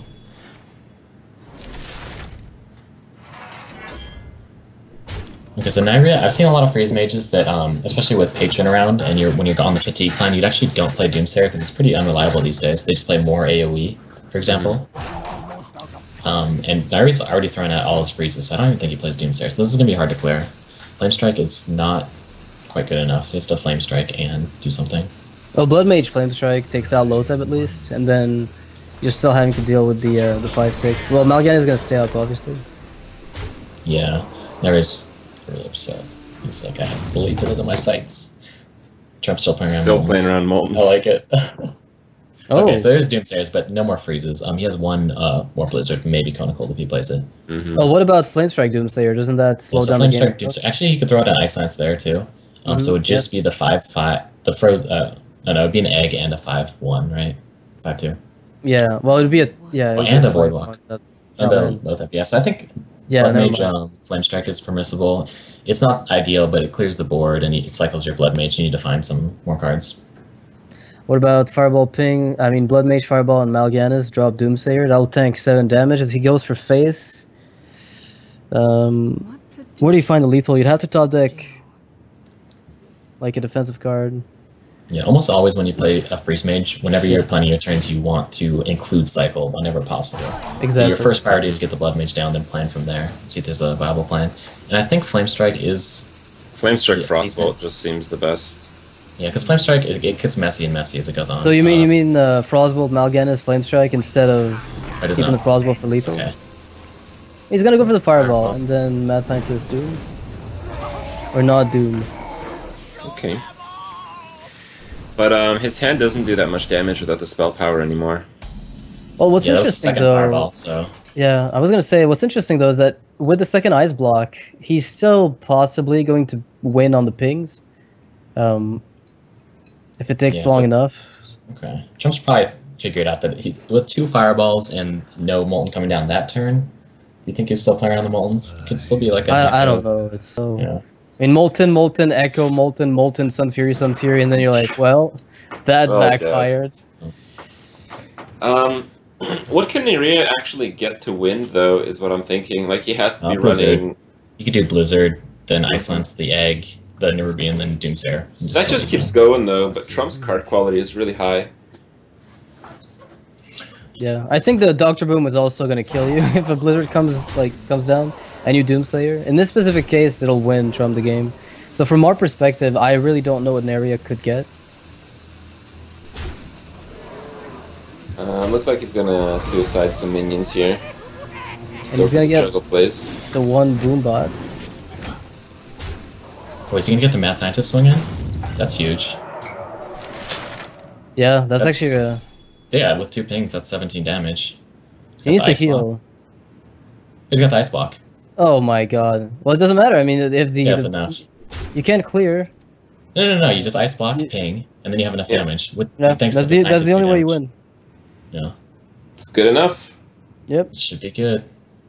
He knows Mal'Ganis and Lotheb are down, so... I mean, Lotheb doesn't matter at this point. If that doesn't do it, nothing does. Let's hope Nyria doesn't make a mistake. What about just, like, suiciding your Mad Scientist? So there's like, no hope of Trump being able to play anything. Like a Kazan. Oh, no, he needed the 2 damage off the Scientist. Yeah, otherwise he didn't win. Oh, that's he absolutely needed to hit face. That's right. So I know Power Overwhelming doesn't activate that bomb on your turn. Is there any way to activate the bomb on the other person's turn? I don't think so. Right now, yeah, I really don't. Wait, no. Something would have to die on your opponent's turn. Something. Say yes, sir. Get Nightmare. Okay. Something would have to die on your opponent's turn so that you spawn a minion and Knife Juggler hits face. Maybe that's another way, but I don't know how that would work.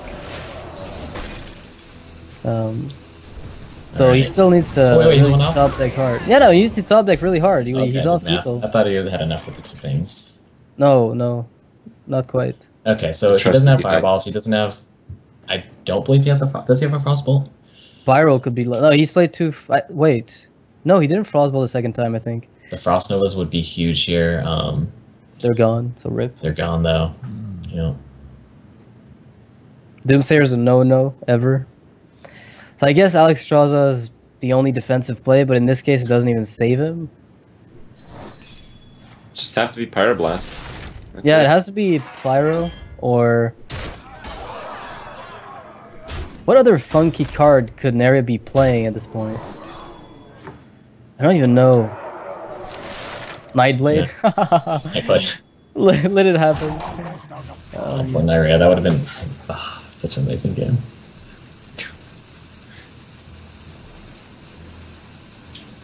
Yeah, Neria's not looking too happy. He's got like a 15%, I think, of top decking. Maybe Arcane Intellect into something that he wants. Oh man, this is the worst. Yeah. You look at this, and you just cry. Blizzard's almost good enough, but the egg activates. Well, the Dr. Boom's Boombot will kill you. So Well, no, if you do You Doomsayer, can Doomsayer first, yeah. hope for the best. okay, yeah. And the Yeah, you're Boombot right, down that could south actually keeps Oh, Oh, it. he's hoping for the concede. He's agonizing Trump. I think this would only work on like, I don't know. On me, it would work on me. I Well would. played. I Well would probably played. do it. Well played. Yeah. Neria with the attempted bluff and Trump happy Yeah. about himself with the Trump t-shirt. It's actually really weird seeing Trump's face over Trump's face. Yeah, especially when he scrunches that thing and looks like it's not pleasant. He's grinning. Yeah, it's a little Yeah. weird. Well, it's gonna equalize the series again. We talked about that earlier. It Yeah, happens a lot. Yeah, but I didn't think it was possible. The hole Valley Town was in was pretty deep, so it was a really big deal to equalize. Not only that, I believe if we look at the standings, that Value Town has the one win on each player, which is this positional advantage in this Right. format. Still, no show from show yet. Yeah. So if I was Dog's Rogue, I'd really need to get... I need to match up my Rogue against that Hunter, because his Patron and Mage are pretty bad. Although we might see the Assassin's Blade, which could help against Patron. But the thing is, like, I think the worst deck on Valley Town's side was the Zulok. Like, that win Yeah. was so insanely... huge. Yeah. And now there's this information about Neria's deck. It's a freeze mage with And- dupe, apparently. Yeah. I don't know how much that changes. Like, did he cut a second ice barrier for it? That's kind of Yeah, what I Ice got. Bear is a actually feeling kind for. of important against Rogue, but with the heal Yeah. body should be fine. Mm-hmm. He still has like 16 extra healing, so it's not that terrible. Those duplicating Doomsayers is super annoying against Rogue and Yeah. Shaman. It has to be Okay. just Doomsayers, but I hate that. often Doomsayers are not killed. Often they're just silenced away, and it doesn't really help with that at all. So I don't know. The duplicate just seems weird in every way I'd imagine it, which is probably why Trump was so thrown off in his game against Neria.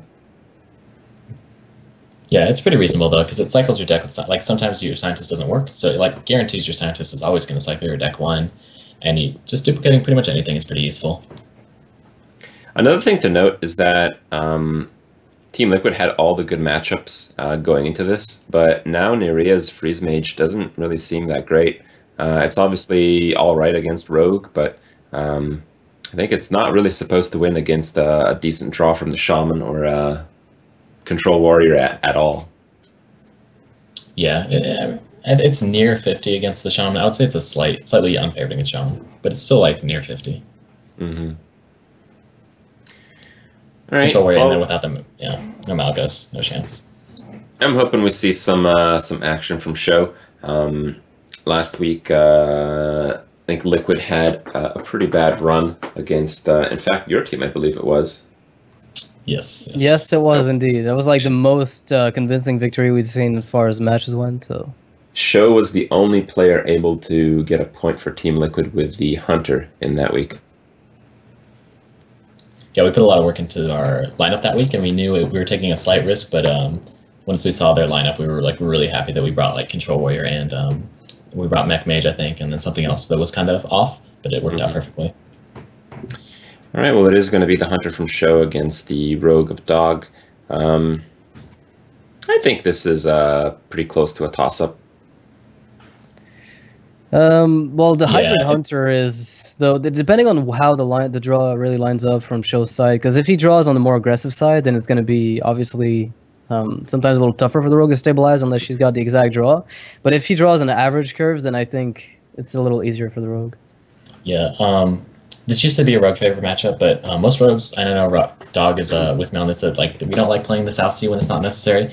And just on average with things like the Eaglehorn Bow, the Mad Scientist, the Creeper, and the Animal Companion, and now the Shredders, the Hunter's almost always going to outcurve the Rogue. Right. There is the South Sea, okay, so that does help a lot. So if Show chooses to ignore something on the board that's huge, like hoping it gets freezing, and then like Dog buffs it up with the oil, and then he pops the freezing with the South Sea, then he can get punished. All right, well... Backstab's also one of the most important cards as well. Yeah, this hand from Dog is a really good one to start with. And the Backstab seems a reasonable counter to the Leper Gnome. I think the coin is way too valuable to use on a hero power here. Yeah, especially with the SI7 and the Bot Teacher here. I think you just pass, but you see he's thinking about it. So you don't think backstabbing this is only good. Worth it? I wouldn't use it here. Only maybe good against I wouldn't use it here, but Dog's expecting maybe a Mad Scientist that he can point SI7. Okay. Also, he can just proc the SI7 with the South Sea later. Oh, there is Mad Scientist. How about that? Yeah, so he actually, I guess his play is better because if it's Mad Scientist, he could just backstab SI7 next turn, so he takes an extra 2. Or he could just ignore the Leper Gnome. I usually ignore the Leper Gnome there. He also could tell us how much like Dog might not be playing double heal bot if he feels the need to backstab the Leper Gnome that early. Yeah, and I know he does play double heal bot quite frequently when he plays Rogue, so... What do you think about the off-curve Mad Scientist over the bow?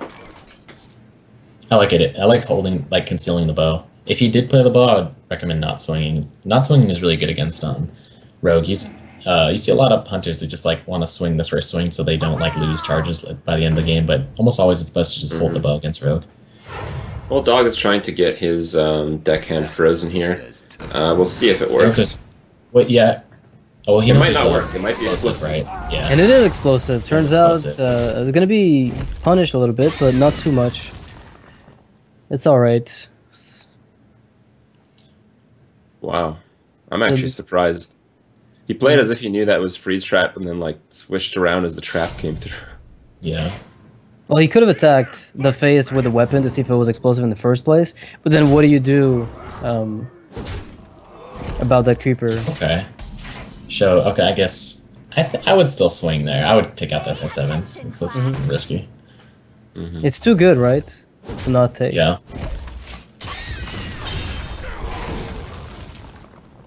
See, now he has to break his bow. Oh, he doesn't have to do anything. I think he's just gonna smork it up, man. Yeah, it's looking like he wants to be super aggressive and hope the Rogue just doesn't draw the one heal bot that's in there. Yeah. The high main gets punished really heavily, so that's not going to be a very reliable outcome. I'm not sure about... I'm not sure. I'm really not sure about Show's line of play right now.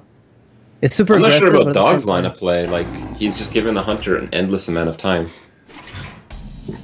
So Show has about 10 damage with the bow hero power, So he just needs to find 4 more. And with the Abusive, that's just 1 charger before Dog can find a heal bot. A heal, you never, when you see double teacher on the board, you don't even have to worry about oil lethal. You just like, okay, it's just gonna miss, so I'm not worried about first. The question is, if you're Dog, do you sap first and then lose the 1/1 to not give him unleash, or do you? Yeah, I think you spawn all your 1/1s and then you kill them all. Yeah, I think that's kind of the idea. I think you're behind now, so you just make the 1/1s and just not put around unleash. Hope for the best. All right, so you're trying to get the damage. Too far behind. Yeah. Okay. Well, it's probably going to be attack face, then sap, then deadly poison development. With the blade flurry, it's unlikely he's going to attack with this weapon, I think. Yeah, you make the students, well, he has the prep fan opportunity. Let's see what he does here. You think prep fan's worth it? Yeah, he'll just wait till next turn. Okay, yeah, wait. Yeah, I mean, if Unleash comes out anyway and he goes full face with them, you can always clear them out with the fan. I mean, because you have prep, it doesn't really matter when you play it. All right. So he actually has lethal if the oil hits. If the oil doesn't hit, he might still have it as well. Crypt told me you always find Unleash here, but Yeah, he has lethal lie. even if the oil misses. Hmm. He doesn't have oil, of course, but you know. Prep Phantom Knives could still get you. You have like 2 draws to get there. Yeah, Show doesn't have lethal this turn, so Dog's got time. 7. I think the High Main might be good enough. Even though you don't get that hero power, you kind of need. The Shredder's almost as good as High Main here, though, so you can just hero power bow, and then Is just it? 2 damage. Well, Hero Power Bow, you only need like 1 minion to hit in. Like then the extra 2-drop that comes out of the Shredder is pretty much the same as Yeah, you High can Main, even where you get the Creeper weave and Hero Power. Yeah, you just need a body. Yeah, Creeper okay, Shredder just to get an extra body. I would. Creeper actually might have been amazing. Thing is, he's Oh already. my Oh God. my god. He's already used one of the Wolf Riders, so it's really only the other Wolf Rider that prevents him from Arcane getting Golem, lethal. right? Oh, So the Arcane Golems or a Huffer, it would be lethal anyway. Kill Command would be lethal anyway. Quick Shot, I guess, will not be lethal with this line of play. That's something to think about. He really just needed 1 extra minion that he didn't find. So. Yeah. And Show got top decked, and you could see it in his face. and Show. You need the Unleash share. Yeah, he needs Unleash. Wolf Rider, Arcane Golem. No, Wolf Rider is not enough. He needs Arcane Gil. Golem, Huffer. Oh, Wolf Rider is not enough? Kill Command, no. Well, yeah, it is with Abusive, right? Oh, okay, yeah, you're right. My bad. Bluegill's Oh. not. Oh, okay. Quick Shot is not enough. should have played Shredder or Should have Creeper. played the Shredder. Wow. It would have gotten sapped in this case anyway, so it was really just getting that extra 2 damage from the hero power that mattered. So yeah, they were kind of equivalent, but it was a bit better to get a Shredder just to weave in that extra 2 damage. Even Creeper, like I think like Hype, I think you're right on that one because the Creeper giving you 2 bodies, it doesn't even matter which one stays. Is it over? What if you get a Ghoul? A Ghoul out of the piloted? Yeah. Actually, wait, a But can you- Bluegill Warrior would do it. Would not Oh, no, the you enough. can't. Blade Flurry would be enough. The Blade Flurry would be enough. Wait, play the Shredder, quick shot it, get a Bluegill Warrior, buff it with Abusive, hero power, go face, you win. Oh yeah, that's true. This would have been so good. Opportunity missed. Oh No. god, esports moment lost. I'm a little disappointed Show didn't just kill it, as I said. I know it was because he had the That's not explosive even trap, that but Yeah, the swing with the weapon was play. It's like 1.3%. We see like 0.00026% plays. I'm all the talking about time. early. Yeah. Yeah, no, I'm Yeah, talking I'm about talking the about early bow hit that Show didn't take on Yeah, the that was a SI when it came huge out. They gave him like outside 3 SI. minion kills on the SI Yeah. because he was expecting Dog to misplay into explosive or just be very aggressive about it. So that didn't quite work out. I'm pretty sure the Hunter could have piloted the deck or the hand to the victory here, considering there was no healing from the Rogue. Yeah. But it didn't work. Yeah, plus It was like when you still have the very Savannah close. there, it's always a choice. It's like, does he have sap? I'm gonna go for it, not sap. Yeah. Yeah, Show got a bit unlucky there, but still, I'm telling you, there was a Bluegill in that Shredder. The next Shredder we see, Bluegill Warrior guaranteed. And if it happens, Crib, this will It's go gonna down in happen. history. All right, well, we have Control Warrior from Trump and probably Mech Shaman from Kibler. As it stands, those are 2 pretty decent decks. It's going to be pretty difficult for the Mage to run through either of those. Yeah. Yeah. Thinking about Trump's Warrior versus the Hybrid Hunter, it has to be slightly worse than a mid-range Hunter, right? A lot of people talk about, when they talk about Hybrid Hunter, though, they admit that it's like, so it's less consistent than mid-range and Face Hunter, but it has the potential to be the strongest, is like the way most people look at it, if you get perfect draws. Yeah, if you get good draws, you actually can't lose it because you're not only aggressive, but you're also curving with some of the best mid-game minions in the game. So it's kind of hard to lose with that. Like just by the fact that they're sticky and you're just looking to establish boards that nobody takes. So yeah, I mean, I can understand that. I mean, it's got more top deck potential as well, by like a small margin. If you do get a decent start, you don't really need to always get bad draws mid-game. Yeah. I have to imagine Trump's Warrior and has to be teched for Patron. We haven't seen anything yet. We haven't seen even a single brawl or revenge, though. No, we But did I'd brawl. really We saw We one did? brawl, yeah. We saw Okay. one brawl drawn pretty early so far. In I'd really 2 like to see a games. revenge here, but at the same time, shows like a good player. He might just play around revenge. It's not that difficult. Well, you have to expect revenge to start. Has revenge really made the typical list? No, but at the same time, sometimes you have that situation where they don't have brawl, and you're just kind of whittling them down with like maybe 3 patrons on the board, Mhm. and then you see them at 15. I've made this mistake once. I'm like, okay, I will play around revenge. I'll leave you at 13, and then the guy had a death spite on. I'm like, oh, he just swung into my guy, and then revenged my whole board, and I lost. But sometimes it's that easy, just not attacking with 1 patron. Yeah. Because the only thing that loses you the game is that. So you might as well Exactly. just You know that they wait don't brawl. one. It's kind of like playing around Kazan Mystic, right? Once you're done There you playing go. around the rest, you just Mhm. throw that extra bit in. Makes sense. All right. Well, it's Kibler's turn to be up here. If he wins this match, he's gonna. After today, he would have pulled further ahead from you, hyped in terms of the big prize, the most wins compared to the losses in the Yeah, tournament so far. it might be 2-0 today as well. Oh no. Uh-oh. Wait, so The he's 1-0 pressure right is now? stacking. Yep, he is 1-0 right now. And Okay. all the matchups that remain, I think, are slightly favorable to the Shaman. I'm not familiar with this exact matchup though. I think just generally the Mech Shaman, if it draws Okay, well yeah, Mech enough, Warp is it's great just, against Hunter, it's just yeah. the fastest deck. So if the Hunter goes face and the Shaman goes face, and they both draw about as well, I think the Shaman wins. I think it depends whether or not they decided to tech. Because, I mean, Mech Shaman can be modified a bit from its core, where you might be willing to play, like, Harvest Golems sometimes, I think, and the occasional Lightning Storm that's been played as a one-of against specific decks. But the thing is that I doubt Kibler is going to tech the Shaman list, the core list. From... I don't think I've seen Harvest Golem since 2014. It's decent versus like aggro and mid-range decks. Mostly like mid-range, you're gonna be doing okay-ish with it in Shaman. But yeah. So for Yeah. sure, then would it be to see like an early scientist? I think is like his best bet. Yeah, I mean, his best bet is just Kibler drawn garbage. I mean, we basically Yeah. saw that in Saviz's side. It's a decent, against Mech Shaman, it's a decent bet. Yeah. I mean, the thing is, it's so. I think Hunter in general is just not very good against Shaman. So It used to be, and It he used is to playing be as explosive strat. amazing. So I mean, if Kibler goes for the totem strategy, like he did that other game versus Savitz, or no, that was Savitz going for the totems because he had no other Yeah. plays. Yeah. You can't really blame him for that.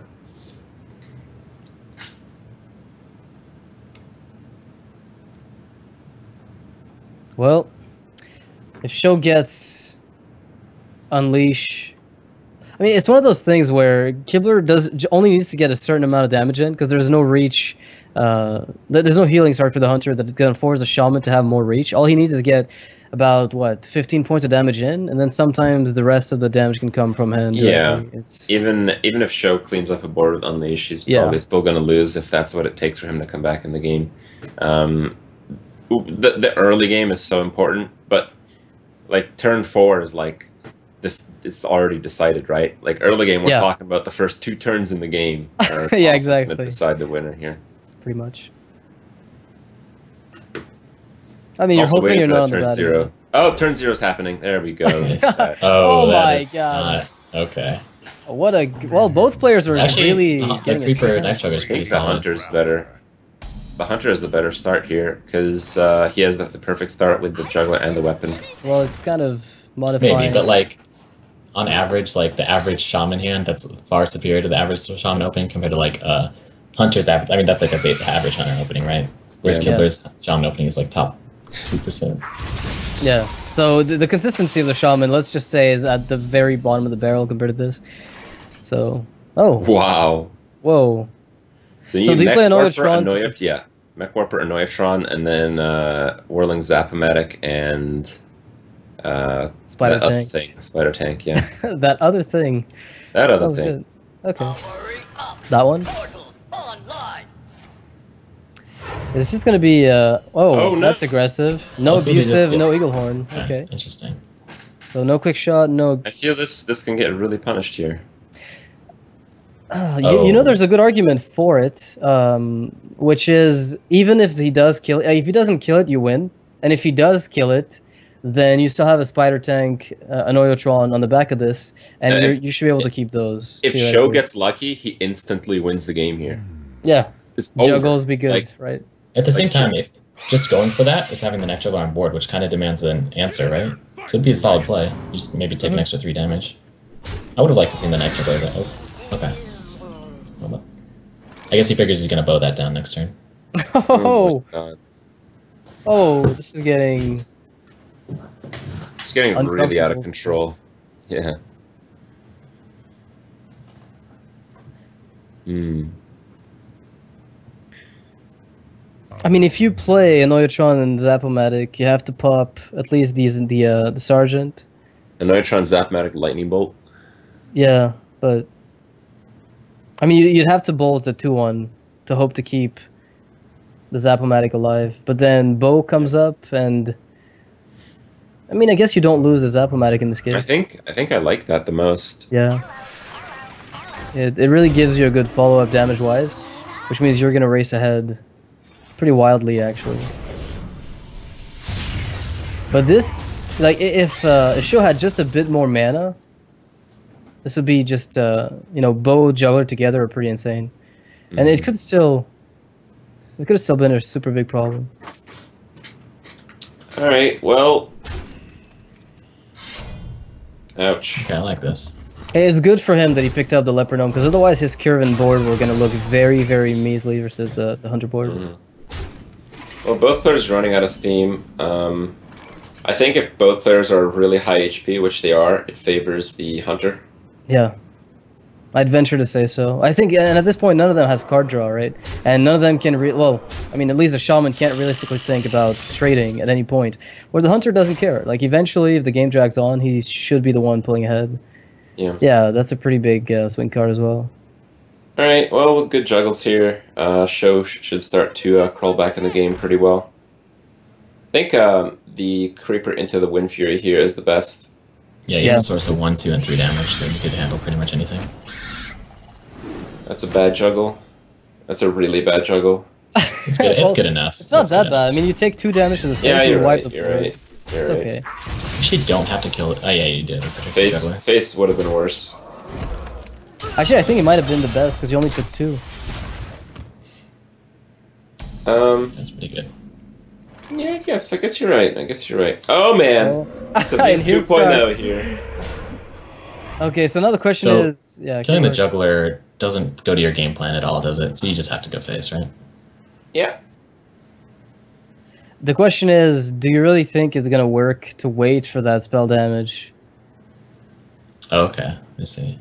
That's the other question the killer's asking himself. Is like, do I have enough turns to risk waiting for that 25%, or do you just have to shove it all in and hope that works? Okay, saving it. He gets the, Oh, okay, no Lotheb play. No, you want a Lotheb when you can, oh, that's nice. End the game faster than your opponent can draw out on you. Lightning Storm Tech from Kibler would be insane right now. Number That's 9. not quite it. Well, Kibler's not dead, but it's pretty tough to do anything here. Like, what is a 1-card out that actually allows you to win? Oh, he's dead. A charge minion with spell damage for 0 mana. Alright, Hype, you got your wish.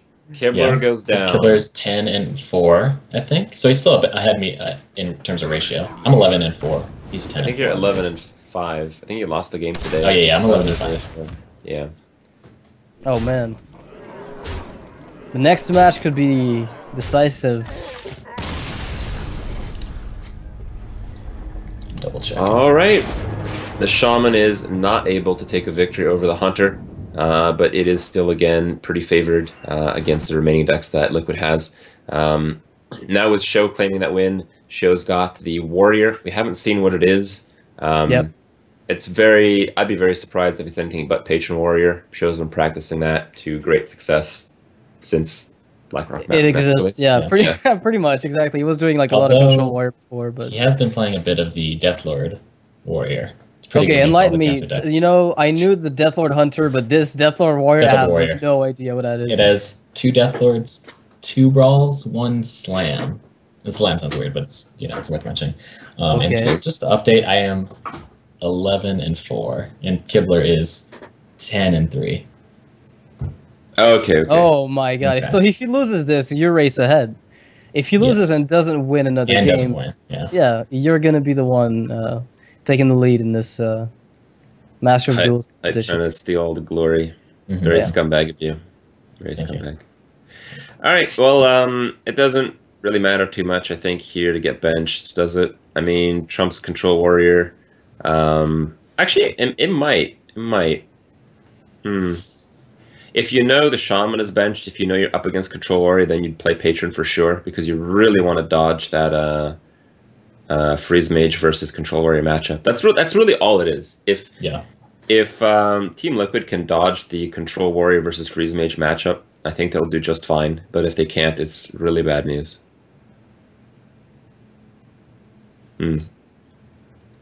Nice. So, Is Nairi ultimately just gonna like? If you look at the entire series, right? Is Value Town taking it most of the time, and it just because of the control warrior from Trump? Maybe. yeah, it should. Like overall percentages, it should be worth the value time.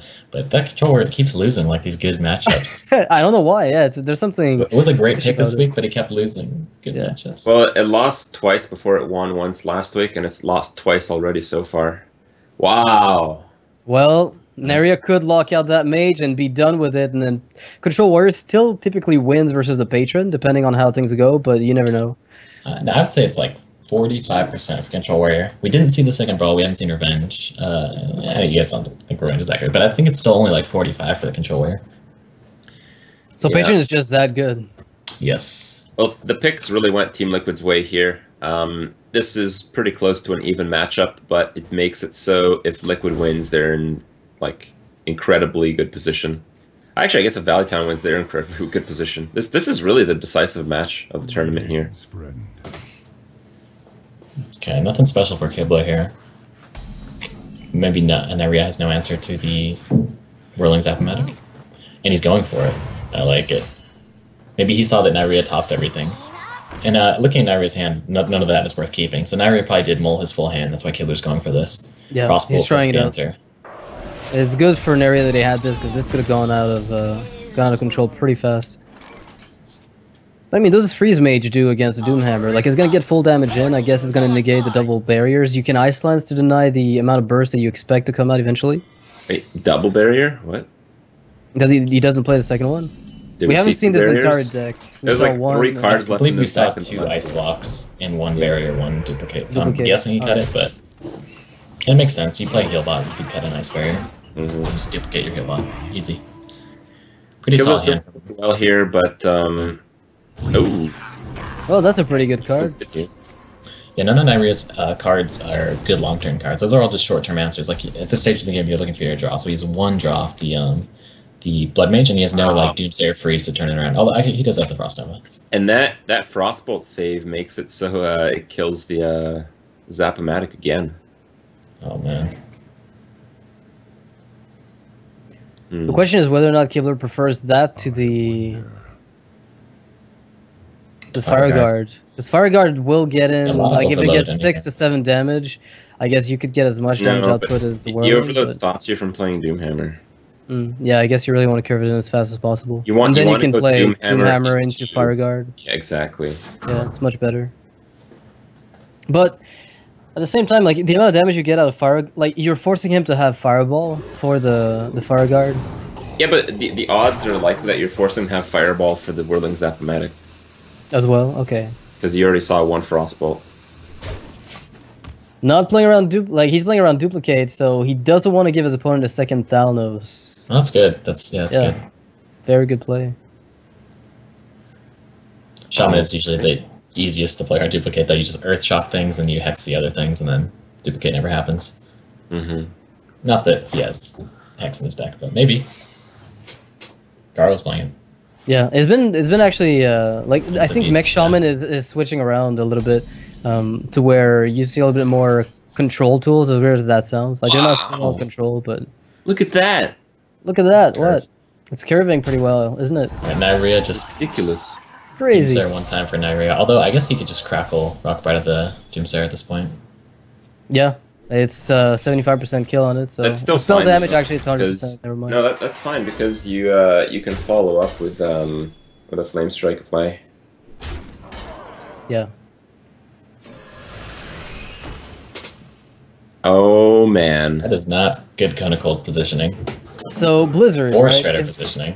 If Blizzard happens, I guess that's the reason Kibler's keeping the Zap-O-Matic, making sure that if things go really, really wrong, there's at least a follow-up. And he keeps the Zap-O-Matic. And he'll know right now if there's a Blizzard. Like, absolutely. Most likely, I think we'll just see Thalnos Frostbolt ping on the Fireguard Destroyer.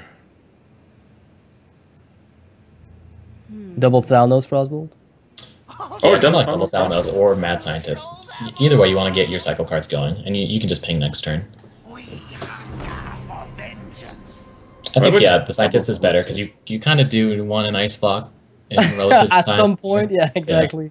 Against Oh, Mech Shaman, you're... This is the long-term play. This is the greedy play. This is this I'm is gonna the- Flame Strike you, so I Yeah, don't really care. exactly. Yeah. I have a Flame Strike radar just built into my brain after playing as much arena as I have, and it's basically at 100% right now. This is so true. This is actually probably the most important tool you can ever develop is a Flame Strike Radar when playing Arena. Yeah. Nothing else matters. Well, I mean, I'm guessing you just Doomhammer and go full face. No, I think you kill the Scientist in case there's a second duplicate. I mean, you can't put it past them at this point. Really? Okay. All right. What? Let's see. Are you sure you wouldn't want to do that just the end of the turn, so hit them in the face? They can't. I guess with one barrier down, you don't have to worry about the rebarrier, so I guess it's okay to kill the Scientist first. It's Ice Block I don't want to see, but I mean, it's going to come out no matter what. Yeah. But he could have been thinking, he's like, well, if I maybe I want my Shredder pop to live so I can like clear some of this, but probably not, you know. Maybe. He knows the Flame Strike's coming. I mean, there's no hurry to use a Rock Biter, I guess. Like, it's only really weak to Ice Lance or Yeah. a Frostbolt, and you're still usually going to have the time it takes to... I like To this. get He gives up everything just 1 damage to protect his Shredder spawn. Oh, okay, give him 3 damage to protect his Shredder spawn. I don't know if I like that as much. Because, I mean, the 1 Thalnos probably wouldn't kill whatever comes out of the Shredder. Yeah. Yeah, Kibler's shaking his head. So, do you Nova here? And then Let's try see. to set up a better Flame Strike, or are you afraid of some weird tech, like Lotheb and Mech? Yeah, Flame Strike isn't even good anymore because the Fire Guard is 5 HP, so I think you have to go for Nova, or...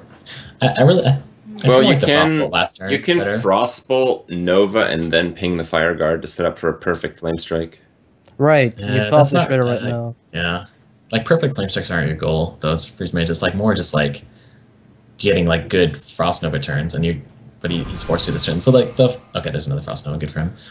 But that Frostbolt turn 2 turns ago would have been a lot better, because then it would have given you a lot more flexibility with your Frost Novas than the Flame Strike. Yeah, like one, instead of 2 Thalnos, is just the one, and then you put the Fire Guard on the one He's hand. gonna proc block here for sure. Yeah, no reason not to, and he's got more than enough damage. He's gonna have to overkill with Crackle though, right? Yes, it's gonna have to be Crackle. Unless he wants to just YOLO Crackle and proc I mean, at 5. Yeah, it's possible, but if you proc at 5, then if things go his way, then... Well, you use 1 less card that you can just use next turn, so it's Yeah. fine. I mean, your Doomhammer's gonna pop him no matter what the amount of health. As long as he's like below 4, you're gonna be able to pop with just the weapon. I just don't think you need to pop at 1. I think Yeah, I think he I like was Crackle better. just Crackle face. Like if it hits for 4, then that's what it is. But if it hits for more than that, you don't use Lightning Bolt, which you can use next turn anyway. Yeah, now if you're frozen, you're still able to kill him. Oh, Nova Doomsayer Frostbolt face. That looks pretty cool. Well, actually, it's kind yeah, of weak, but but you might need a block, which is also kind of nasty. so Doomsayer. I mean, it's fine to Doomsayer Nova Ice Block because I mean, I guess that prevents the kill from the weapon anyway. Yeah, and And Kibler, he needs Earth he could Shock. bluff a barrier here where Kibler wouldn't want to attack, but I think 4 damage he'd still just go through. They saw his entire deck, so maybe they've got info. We have intel on Kibler. Kibler can't actually assume that Neria's playing Ice Barrier. What if he just Frostbolt's face here? Yeah, that's what I figured he might do, but then you said it Doomsayer gives you a chance to, usually you want to combine your block with, when you do a bad block like this at 1 HP, you combine with Doomsayer. It's a small chance, like you have Alex, or you can get on the board next turn with the Emperor and then Frostbolt face, something like that. So what's the worst outcome? What comes out of this Shredder that loses an area of the game? I can't think of really anything. Well, Patient Assassin would be hell.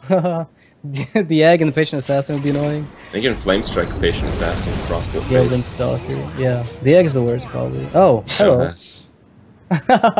Usually this is a lost situation because you gave your opponents free spells, but Archmage can't do anything with this. Alright, well, Fireball, Millhouse, Frostbolt face gives him an opportunity to come back. It is actually not hopeless. Yeah, there's a chance for a heal bot. You Alex, Acolyte heal bot. thing. Yeah. 2 draws, 2 outs, and this is no help. One Nyria, you can do it. Don't let Kibler pass. Also, if there is another barrier, that would work. Or, Yeah. actually, yeah, Ice Lance would work too. Blizzard Ice Lance face. Alright, it's still one more turn to live. And these 2 weapons for Kibler are doing nothing. Ooh. The question is, do you live? Because you're going back up 14, but there's lethal on the board. No matter what, like that Is doesn't there? help you. Yeah. Yeah. 4/6. So yeah, it's heal two over button. lethal. Yeah, you'd need the Ice Lance for the Zap-O-Matic. Is there any way you can live here? It has to involve... the only way you live... Frost is- was down, so... Yeah, it has Yeah. to involve an Acolyte. So I guess you ping an Acolyte, but like, I can't imagine any one card that does it. Nope. Sabotage. It doesn't even help. Sadly. There's like no card in the game, I think, that saves him. Time runs out on me. Oh, he has lethal! Oh, he doesn't take it. Yeah, I thought he was gonna find lethal, but... Oh, next draw was the heal bot. Yeah, I wouldn't be playing that. Well, Kibler is gonna be getting the 1-1 score with the Shaman, so I'm sorry, Hyde, but your Yep. dreams of equalizing are dead. Next week. Dead in the water. Next week. Maybe next week. That also means that Value Town is in a commanding position here. That really was the decisive match of Value Town versus Team Liquid, as just the guys left over would have had like a really easy time. Right now, Trump has the easy time, but again, it is not guaranteed. Trump is somewhat likely, more so than not likely, to lose versus the Patron Warrior. Yeah. But he has a considerable advantage over the Freeze Mage of Nerea, which we've seen drop, I believe, 2 games already. Yeah, Nyria's Not got about 30 games. 10%. And Show's got about 55 to 60%. I mean, sorry, the other way around. 40 to 45%. And So Liquid somebody's right now asking... is, Sorry, somebody's asking, what's your favorite matchup to play in Hearthstones? To the 3 of us. So, I guess... Do you guys have an answer for that? Like, Trip? Any Favorite matchup you matchup? prefer? Yeah, favorite matchup overall. I like playing against Rogue because I know the exact perfect play. I don't even have to think about it. It's like nice to have the confidence that you know like every single play is correct. So whenever I'm playing against Rogue, for some reason it's easier than playing as Rogue. That makes sense. Trip? I don't know, I'm thinking about it. My favorite one. Yeah, you're like absolute world favorite matchup. I mean, yesterday you were really hyped for the Freeze Mage versus Priest, I think. Yeah. You really but like that's- Yeah, I really like to watch certain matches, but it's different than playing them, right? I'm talking Yeah. about playing them. That's Yeah, not the same thing at all. He didn't specify, so I guess... Okay. Yeah. I guess you Freeze can Mage do versus Sue is it. pretty fun too. Like you saw, like Tice just like when you have that control, you just like Frost Nova, Flame Strike, their whole board, Doomslayer. It's pretty fun. I think maybe my favorite matchup is Mill Druid versus Face Hunter. Okay, that's yeah. See, I have nightmares about that game I watched you play. Not only Real did you gang up win, but you Gilbot also versus Face prevented Hunter. him. That's a good one. Oh no, like I think the video I made was with Rogue. Gang up Rogue. Actually, it's pretty hard to beat Hunter, but Mildred actually has a pretty good matchup against Face Hunter. Yeah. With the healing touches, I don't know if you were running those exactly or. But yeah, double healing touch, double heal bot, one panda. You get an ooze, and you get tree of life. Yeah. You know, this is fun. The never died you can get like a good 3-4 eliminators going against a face hunter if you have duplicate. That's always fun. Alright, so Control Warrior from Trump versus Show's Patron. It seems it's going to be something somewhat of a standard deck, although there is a Shield Slam that Patron list, so. Yeah, and that Shredder actually does help a bit. It's a good card against, puts the pressure back on the Patron Warrior. No Harrison or Baraldo, which is huge, but Show doesn't have the Patrons anyways. Alright, well I think now we're just cycling draw cards until we get a ridiculous combo, and then Trump thinks he's safe at 70 life, and then he dies. Going to show him otherwise. Yeah. Yeah, so Show has no Battle Rage, no Emperor, so he might just go all in ASAP before Brawl can be drawn. That might be his best chance. Well, that seems a little risky. Trump is playing a slow game as well. Yeah, but Trump's happy because he's drawing, and Show's worried because Trump is drawing. Because again, getting that Brawl when you're trying to get Patrons up is a really big pain. Yeah, Show's supposed to be the one drawing, not Trump. Yeah, exactly. It's the other way around, which is something kind of uncommon, I guess, in a matchup like this. Alright, well, Trump gets the better half of the trades between Acolytes and Death Spites, as he gets an extra card off his Acolyte. Hey, look, it's Emperor, but for Control Warrior. I think the off-curve Shredder might have been worth considering here. Unless maybe he just wants Show to break his Death Spite. He doesn't care. He's just like, just go ahead and break it. Well, I don't like breaking it. You get too much combo cards, and you don't really want to play any of them. So would you just go for? Well, what if you do break it and then you reestablish the next one? Oh, that's way too risky. Well, I mean, yeah, I know what you mean. I know what you mean. Yeah, Show's just gonna hold it, I think. So I think maybe it is a good play from Trump with the side ability. He's like, I know you don't want to swing into this, so I'm gonna play it. Oh wow! And he's gonna try to get Patience to stay. Yeah, I think he doesn't want to go too crazy, and he sees the Battle Rage, so he's like, okay, I just need to get like a few cards out of Battle Rage here, and I'm not gonna do it if I'm not gonna play one of these creatures. So I want to hold the Frothing for sure. All right. Well, it is gonna take up an Execute, from what I can tell. And get the Fiery too. Show's gonna be really upset. And it looks like he's gonna use the Death Spite. I'm actually surprised though. Oh, because he had to kill the Emperor next turn, so he can play his own Emperor. Well, you could always shield block, shield slam, but that's not going to let you.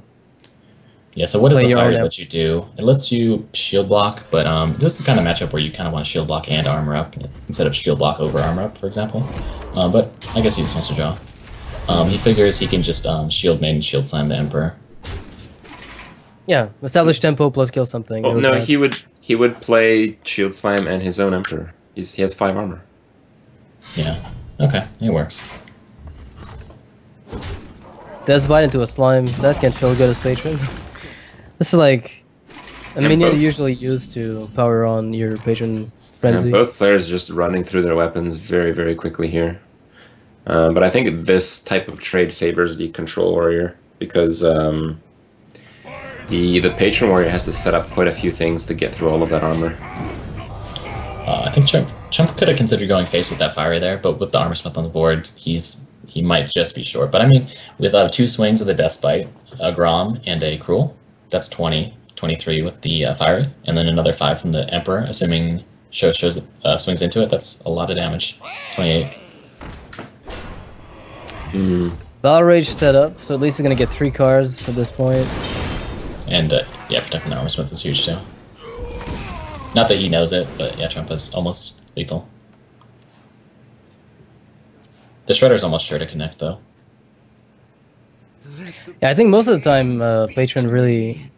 Like, without the... it's the stage of the game where they should have their combo pieces together, and if they're ready to unleash the damage, then that's great, but he doesn't even have a War Song. Second Frothing's way out, and let alone getting another round of Patrons. So the Acolyte's only going to draw 1, though, so he has either the Execute or the Shield Slam. I think you hold the Shield Slam since you have the Shield Maiden. At the same time, you have a 1-mana Cruel for Execute activation whenever you want it. Yeah. Hmm. You can, yeah, maybe clear the board and just Crow Mash face here. Yeah, I guess you could, but you're actually kind of weak like to that. execute. But it's really Yeah, but aggressive. all your mins are weak to execute, and this is like the best Grom you're gonna get. It's You don't even need to enrage it if you don't want, but I mean, yeah, it's the Armor Smith. Oh, is he gonna full clear? yeah, you can full clear and Gromash face. He would have killed the Armor Smith first. I kind of like just Armor Smith face. I mean, Gromash face with just not full clear, you know. We'll double Let it get main out. executed. Okay, But yeah, these are the resilient creatures. Well, Shield Maiden will go down to the Shield Slam that Show's playing in this version. Probably, at least. Show's still looking for super combos and mostly Emperor now. Okay. More cycle. He's not going for the Shield Slam, never mind. Yeah, the axe is not too bad. You can kill that Shield Maiden and keep like the second charge to kill the Shredder next turn. Although that's a lot of damage taken from it, but I think what's really awkward is the fact that this Shredder is going to kill all, like take out all the armor, and then your Shield Slam kind of sits there dead for the rest of the game. Yeah. I like execute Shield Slam and the axe. Yeah, that's like the only way you're gonna get Shield Slam value at this point, I think. Yeah, plus you have the second execute, so you bait Trump into playing something like Kyocera, which he does play. Not going for it though. Show just thinking he needs that to help his Fraldings and patrons do more damage later. Mm-hmm. Well, Trump ends up drawing the remaining set of his weapons. I think both because he hasn't players played enough draw yet. on every single weapon. It's to make up for the Hunter games where Knife Juggler gets 17 hits in. Yeah. Alright, well, you can push for quite a bit of damage here. You can actually Deathspite face, and if you want to push for more damage, you can Cruel Task your guy. You can push for 10 damage this turn. Yeah, you're always afraid of the patrons coming out, even without the Emperor, so you're probably not going to Cruel. Yeah.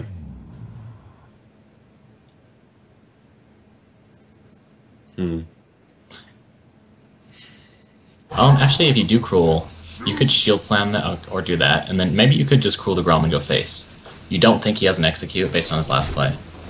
Yeah. Or he can not enrage it, like I said. No, I like this, though. You're not really that sad if he gets executed. It already got in 12 damage. Yeah. I mean, the rest of the weapon hits are going to be enough to get the other warrior pretty low on health. It's just that you have to feel a little uneasy about the fact that this is, like, your board's, I wouldn't say full, but it's getting filled up, and there's a possibility that the opponent just gets a massive woe in turn in the near future. So without Emperor, it's really hard to get anything done, though, as Patron. And the Shredder's doing a lot of work. What about Shield Slam for 2 on the Shredder after armoring it up? Yeah. Yeah, at this point, you're not going to have any armor, so...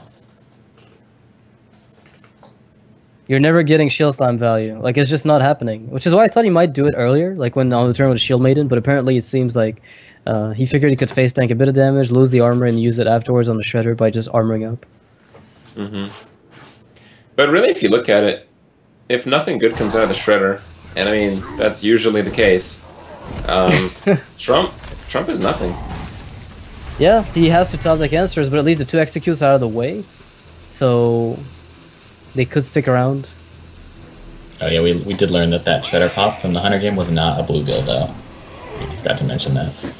Remember, you're like, look at the next Shredder pop. Right. Oh, well, never mind. That gives another round of Shield Slam value. Possibly, at least. This is actually getting to the point where Trump can like, he's probably not going to do this, but he's stacking up so much armor that it's actually to the point where you could not play a creature and then the patron can never kill you. Say if you're holding a brawl, if that makes sense. The patron will just fatigue. Yeah, Okay. but you have to really make sure that he doesn't get a good Emperor turn. I mean, he's going to get at least 1 Emperor turn, and that's usually where... Yeah, even if you do that, though. I had a game, actually had a game against Nyria. We were both playing on Patron, though. It was on the ladder. It was actually the last game of the season. And it got to the point where we both had so much armor that one of us couldn't kill, I forget who, because we had 2 games back and forth. And then I think it was I couldn't kill him or he couldn't kill me or something. And then, yeah, if you just don't play a creature, you can't win. And then like they're never gonna play a creature, so you just have to go off. You take them to like Yeah, and you hope that your yeah. stuff can do it, and then you just get brawled out or something. Emperor Thorsten has to come out very soon because right now it's not working. Cycle that too, I guess. Yeah. It's pretty exasperating. No frauding. But yeah, so if Trump does some math, if he's holding a brawl, because he needs a brawl to deal with the patron flood first, of course, then he could just escape Stroh's range completely. What's the exact range you have to be at? Do you know? We'll see the inner range is going to mess up the math a little bit, but so he'll just do the math with he'll count how many whirlwinds Stroh has left, and then with 2 frothings but no creatures on Trump's side of the board, he can do the math, and it'll be somewhere around like. With 2 whirlwinds, it'll be like around 50. Isn't it? Doesn't he have a unstable ghoul left? Can't you double whirlwind and? Yeah, so it'll all depend on Trump's how much whirlwinds Stroh has. Then he could do the math pretty easily though, with no creature on the board and 1 emperor tick. So it'll just be like 1 ghoul plus the 2 frothings and the war song. Brawl's here, so I guess the patron turn is going to be negated almost fully, and then, as you said, there's a chance that he's just way out of range of lethal. But he still has to stack a bit more armor for this, though. Yeah, it's only 3 whirlwinds, though, because you can't do 4 or else you kill your frothings. So you only have to do math for 3 whirlwinds. It's just you can have more than 7 creatures with patrons, right? In theory, yeah. If you play Rampage. Oh, yeah. Show's like, come on. Do I even have Emperor in this deck? It's like the Gadgets and Auctioneer Curse where you rebuild it back in the days, and you just forgot to put it in your Miracle Rogue list, and then you laddered. If you look at Trump, he's actually, I think he's just doing the math right now. He's like, how much HP do I need to be perfectly safe to not play anything?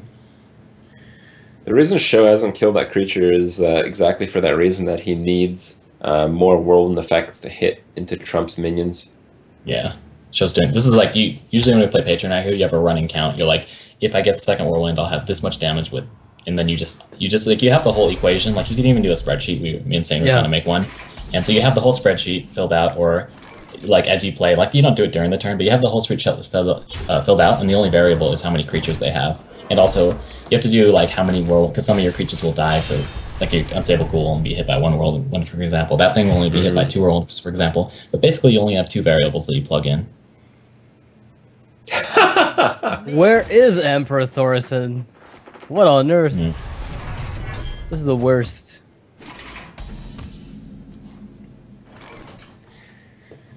Much armor. Yep, and the thing is that Trump is going to be able to get himself a good round of armor. The thing is, doing that also buffs your opponent's minions, so there's no way you can actually afford it very often. You might do it when the hilarious game. Come out. Yeah, it's Come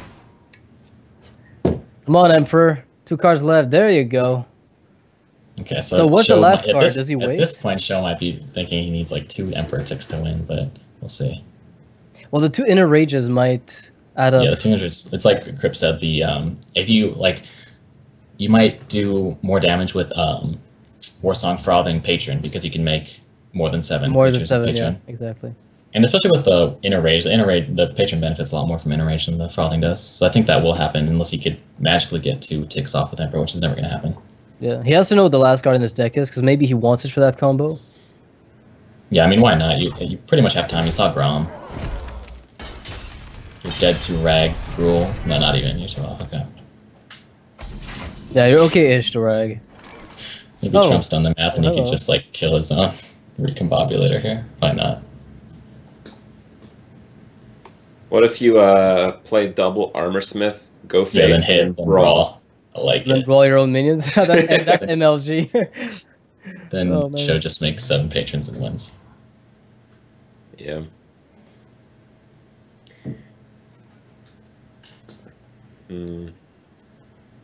Why would you need that last tick here? Oh, so you could do double frothing and patron. You can't do that right now, right? Can you? So you do? Yeah, 6. Yeah, you can. Yeah, Oh, you can do. Okay, I didn't think you could do. Probably Okay. the other That's one. actually a lot of damage. His last card is Whirlwind. Yeah. Okay. So you can do everything. And Trump's out of shield maidens. He's played 1 shield block. So we could like look for the shield block with Acolyte. Is probably all he's thinking about. Yeah, I mean, he might decide to. Oh no! Well, actually, the thing is, he hasn't seen Emperor, and this combo is not coming down until Emperor's out. Oh, that's right. Okay. So Yeah, it's so he kind hasn't- of a way to answer the Emperor. His last card is it Ghoul or Whirlwind or? I don't think it's a ghoul because the Okay. ghouls we saw two of already. There's like no way he has Okay. this. And so All King right. Trump get Well, armor. that's a 8 combo piece Emperor there. You got the. Alright, you can, how much damage can you do? You can work on that. Oh, here we Nice. go. Here we go. That's 8. It's 8 plus 4 plus 1. 8 That's plus. 13. So he needs. It's lethal. It's lethal. 2 bomb bots are 8. Yeah. So 16 on the board plus this death bite. Yeah, that's 20. Actually, so how much is it minimum damage? It's 14 it's minimum. it's 13. It's 15 minimum. Oh no, because the boombots could hit. The, You can shield slam that thing. Do you You can think- shield yeah. slam that thing, so it's Oh. 14 minimum. No, it's 15 because of fatigue. Oh, okay. So 15 to is the range is okay. I mean, he could win on the back of this. It's not even impossible, but is he gonna take it? Because he knows he's maybe dead Yeah, next I turn. think depending he on how- he should have a count, and he should be out of range if he's going for this play. Okay, so he's just removing all the minions. I don't know though. That doesn't seem like enough. Yeah, show's nodding. Show's got it. Yeah. I good done the Trump, math. yeah, I'm kind of disappointed. Trump should have Oh, realized. look how fast he's working. He's like, I gotta go. I gotta go. Like, what's up? Like, what? Yeah. My name's not Zele. Yeah, Trump should have caught that and gone for the Dr. Boom play. Unless he thinks maybe some people only play one in a range, but you know. The attacks are not queued yet. What's going on? That might be lethal. It's got to be lethal. You think it's lethal? You think it's enough still? I don't Well, know. it's Show's all about nodding. the rope. Maybe show is It's all nodding just about the because it's only play.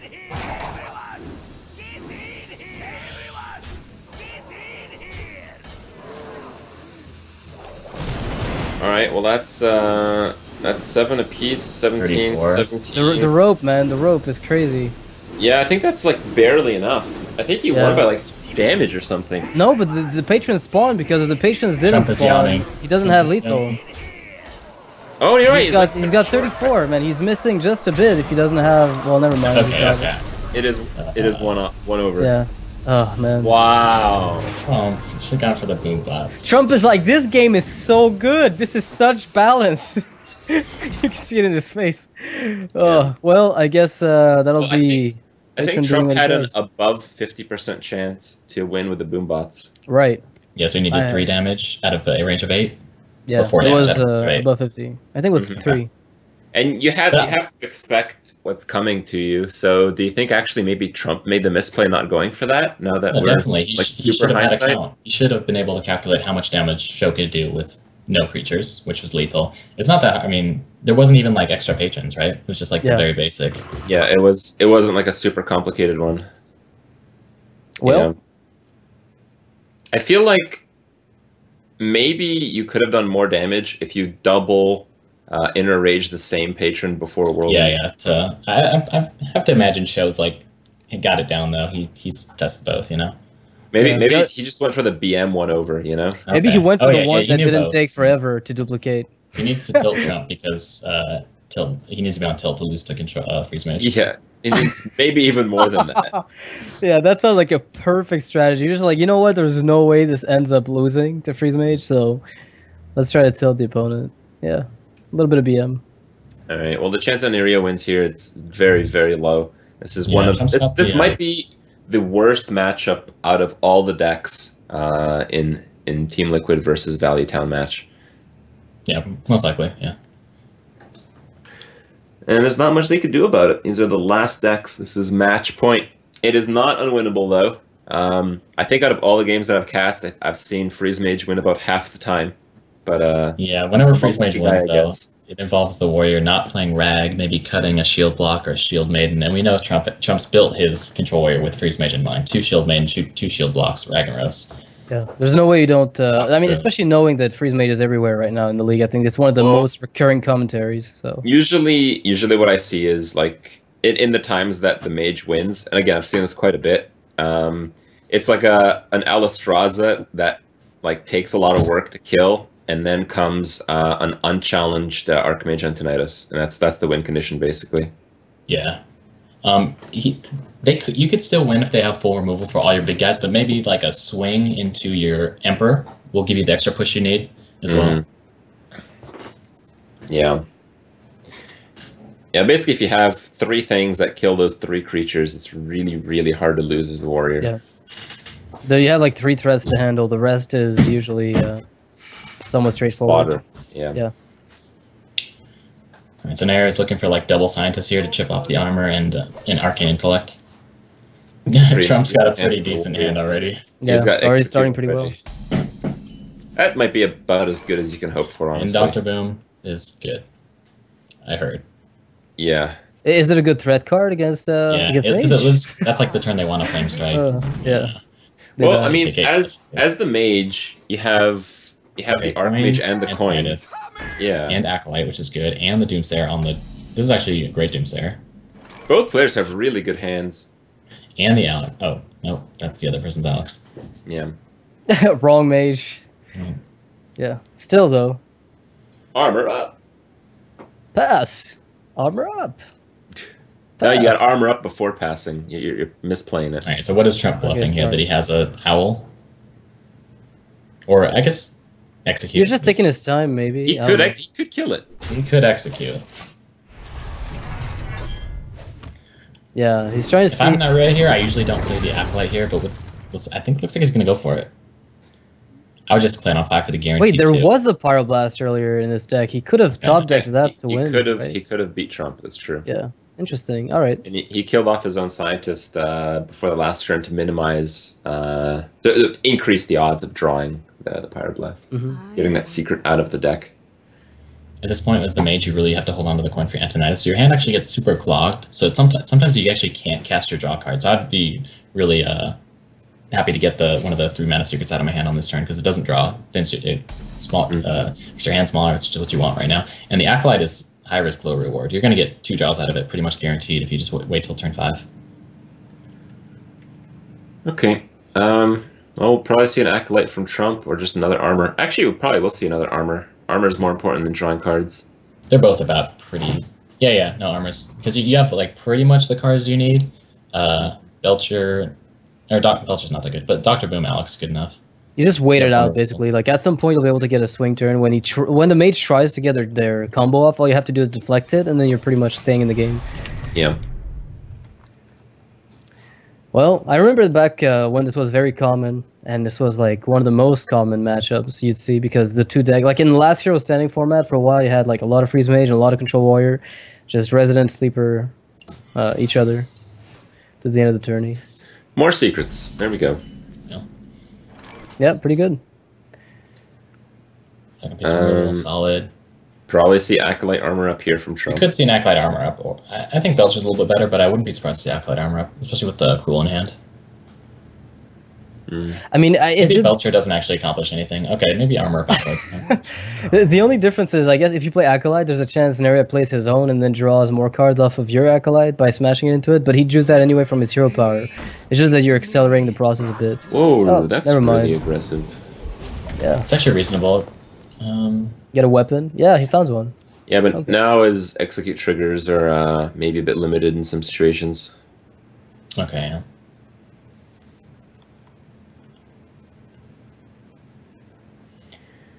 Okay, well, you have 6 cards in hand. If you Acolyte and get 3, you don't overdraw.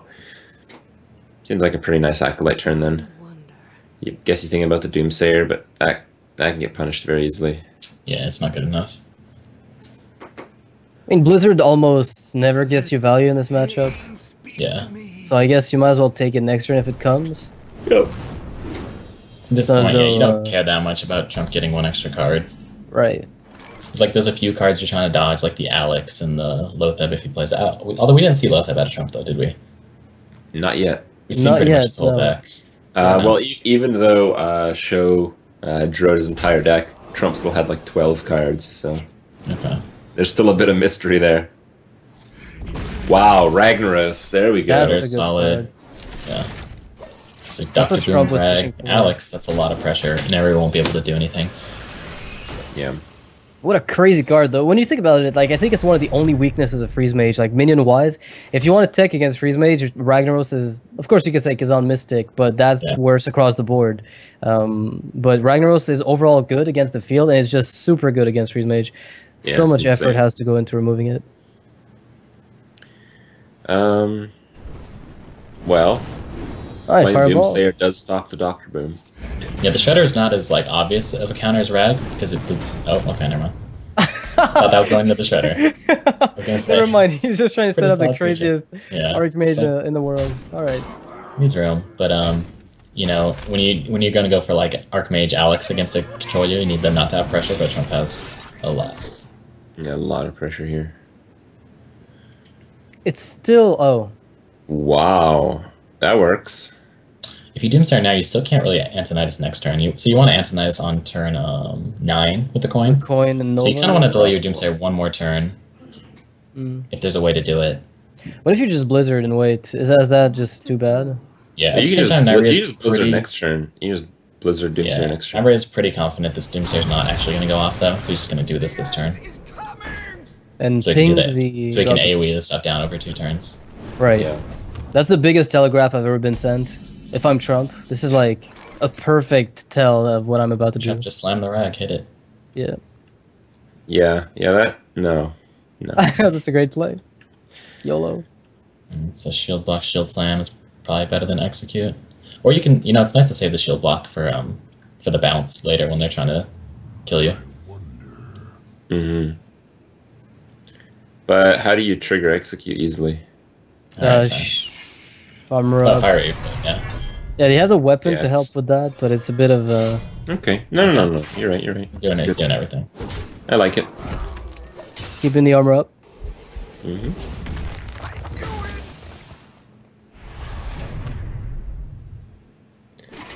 All right. Yeah, this really feels like, oh, well, That's nice. Yeah, you're pretty behind. I wouldn't be upset if he just slammed that right now. At the same time, he's looking at, he's like, well, maybe there's a small chance Blizzard Flame Strike clears kind of everything. Okay. He doesn't play Rag here. he's trying for it at least. 7 damage from those Oh. boom bots. That's a not lot. what Neria wanted. And Zap-O-Matic from the Shredder, of course. Guaranteed. No doubt about it. 100%. Just like the bluegill. Yeah. That turned out well. See, Trump was asking, Amaz was asking you earlier about how do you get those 100% right?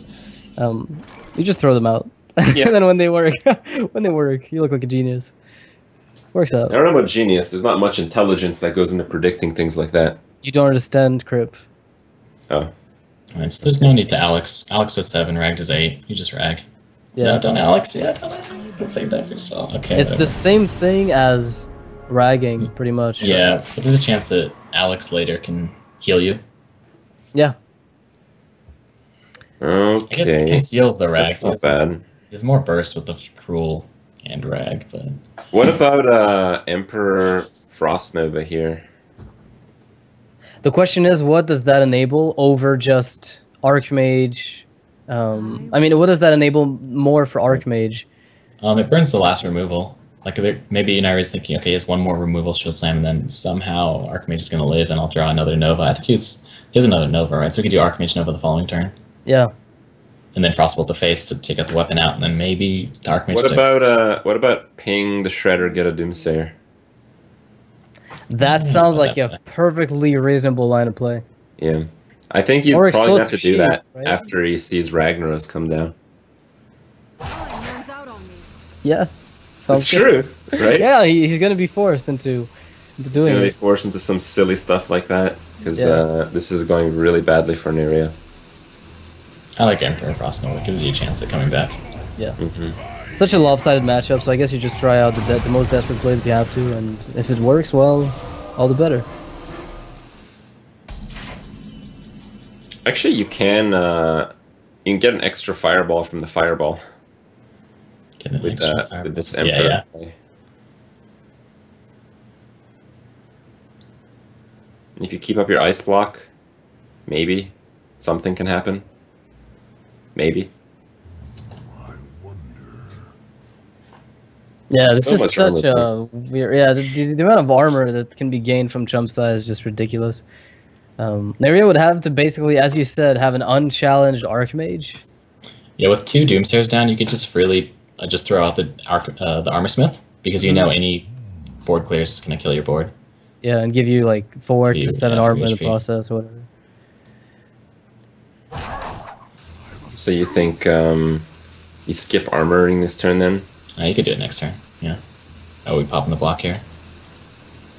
I feel like this is the only way that Nyria could win, is ignoring them.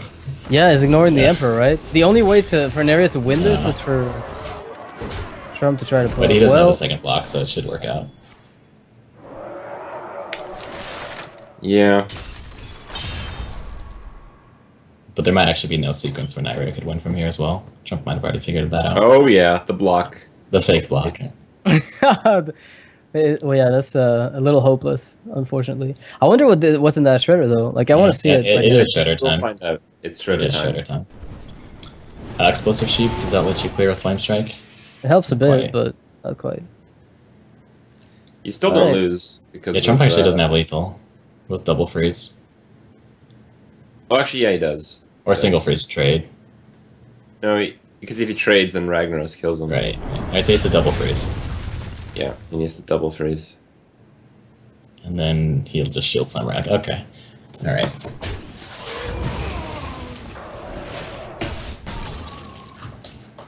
Nope, that is gonna be it.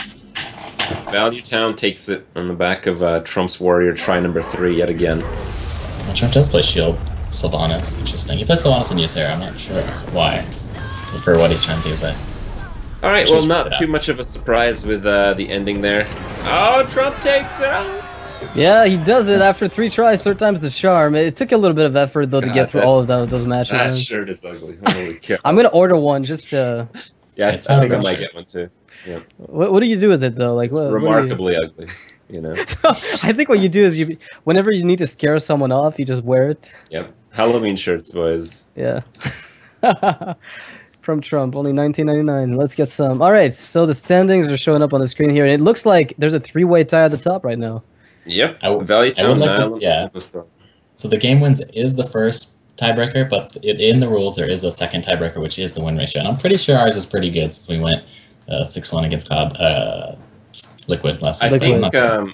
I think the differential thing is just something that some websites have up. I don't think the losses actually matter that Oh, no, much. it's in the rules. It's in the rules. It says game wins is the first tiebreaker, and then Yeah. if those are tied, then differential. All right, well, we ratio. understood the I thought it was head-to-head just the matchups. from Oz. Yeah, I thought it was just a head-to-head. How did you guys do against Team Liquid? Have you guys played yet, or is that next week? Yeah, that was last week. We went, how did we do? I don't quite remember. I think it was, 6-1. Oh! It was last week, 6-1. Oh, there it is. Oh, was Oh, it no, the no, best not score in the Liquid. league up until this point, or wasn't yeah. it the best Not- score in the not league up Liquid. until this point? The other one. Valley Town. Value Town, no, that's our final match next week. That's what I'm saying. Yep. Next week it's me and Kibler, mono e mono, head to head for the Master of Duels. Yeah, next week's the big week. Settled. The big week next Yeah. week. That is going to be the next time that It's like a mini Archon Team 5,000 Liquid. tournament. I believe it's going to be next week, Wednesday and Thursday at 1 p.m. EST. You guys should check that out if you had fun today. I have word from Amaz that there will be a special announcement before we end the stream today. So maybe some incentive to stick around the next few minutes. But for now, it's been great to cast you guys. Noxious Hype, great stuff. Hope to see you do well next week, Hype. Rooting for you. Thank you. Yep. Thank you. Win the duels. Oh, wait. Apparently Amaz is jumping on. Oh, hi Oh, hello. there. Hi. Hello, Hi. Amaz. So, yeah, special announcement apparently, huh? Yeah, I mean, you don't have to, they might just nothing special, right? No, there's something. I need to There is check. something special. All right. So yeah, we are going to announce that the finale of Archon Team League Championships will be held in the Archon Team House. Oh man! Whoa! Yay. Oh, what a surprise, right? Oh my god! Crazy. Can I come? Can Oh I? yeah. What? So far we have the 3 casters confirmed. So Crip, Noxious, and Frodan. They're confirmed. And of course, we're gonna confirm teams as they make it to the finale. So like the first 2 teams in phase 1, and then the other 2 teams in phase 2 as well. It's gonna be September 11th, 13th. You guys can look at the chat. There will be a link to the info. And I hope to see you guys there. And of course, block out those times in your calendar because you don't want to miss it. Are you Right. flying us out on September 11th? No. Da-da-da-da-da. Flying you guys at September 9th. All Okay. right. We're We're good. safe. Is it too Did soon? something happened that day? I forgot. Yeah, it's the day Kibler lost 2 games in a row. Whoa. All right, guys. So that'll be it. Just shout out to our sponsors here, making the event happen. Amazon App Store, of course. They're doing the promotion thing, but Alpha Draft also doing some cool stuff. You can draft your fantasy team in the ATLC. You can win your share of $300,000 paid in cash every week by Alpha Draft. And the promotion is that you can sign up today for a $250 matching deposit bonus and get starting on drafting your team today. Yeah. All Big right. money. Big money. That's it from us. Hope you guys had fun. Hope you guys enjoyed watching the show. Be back next week. Check it out then.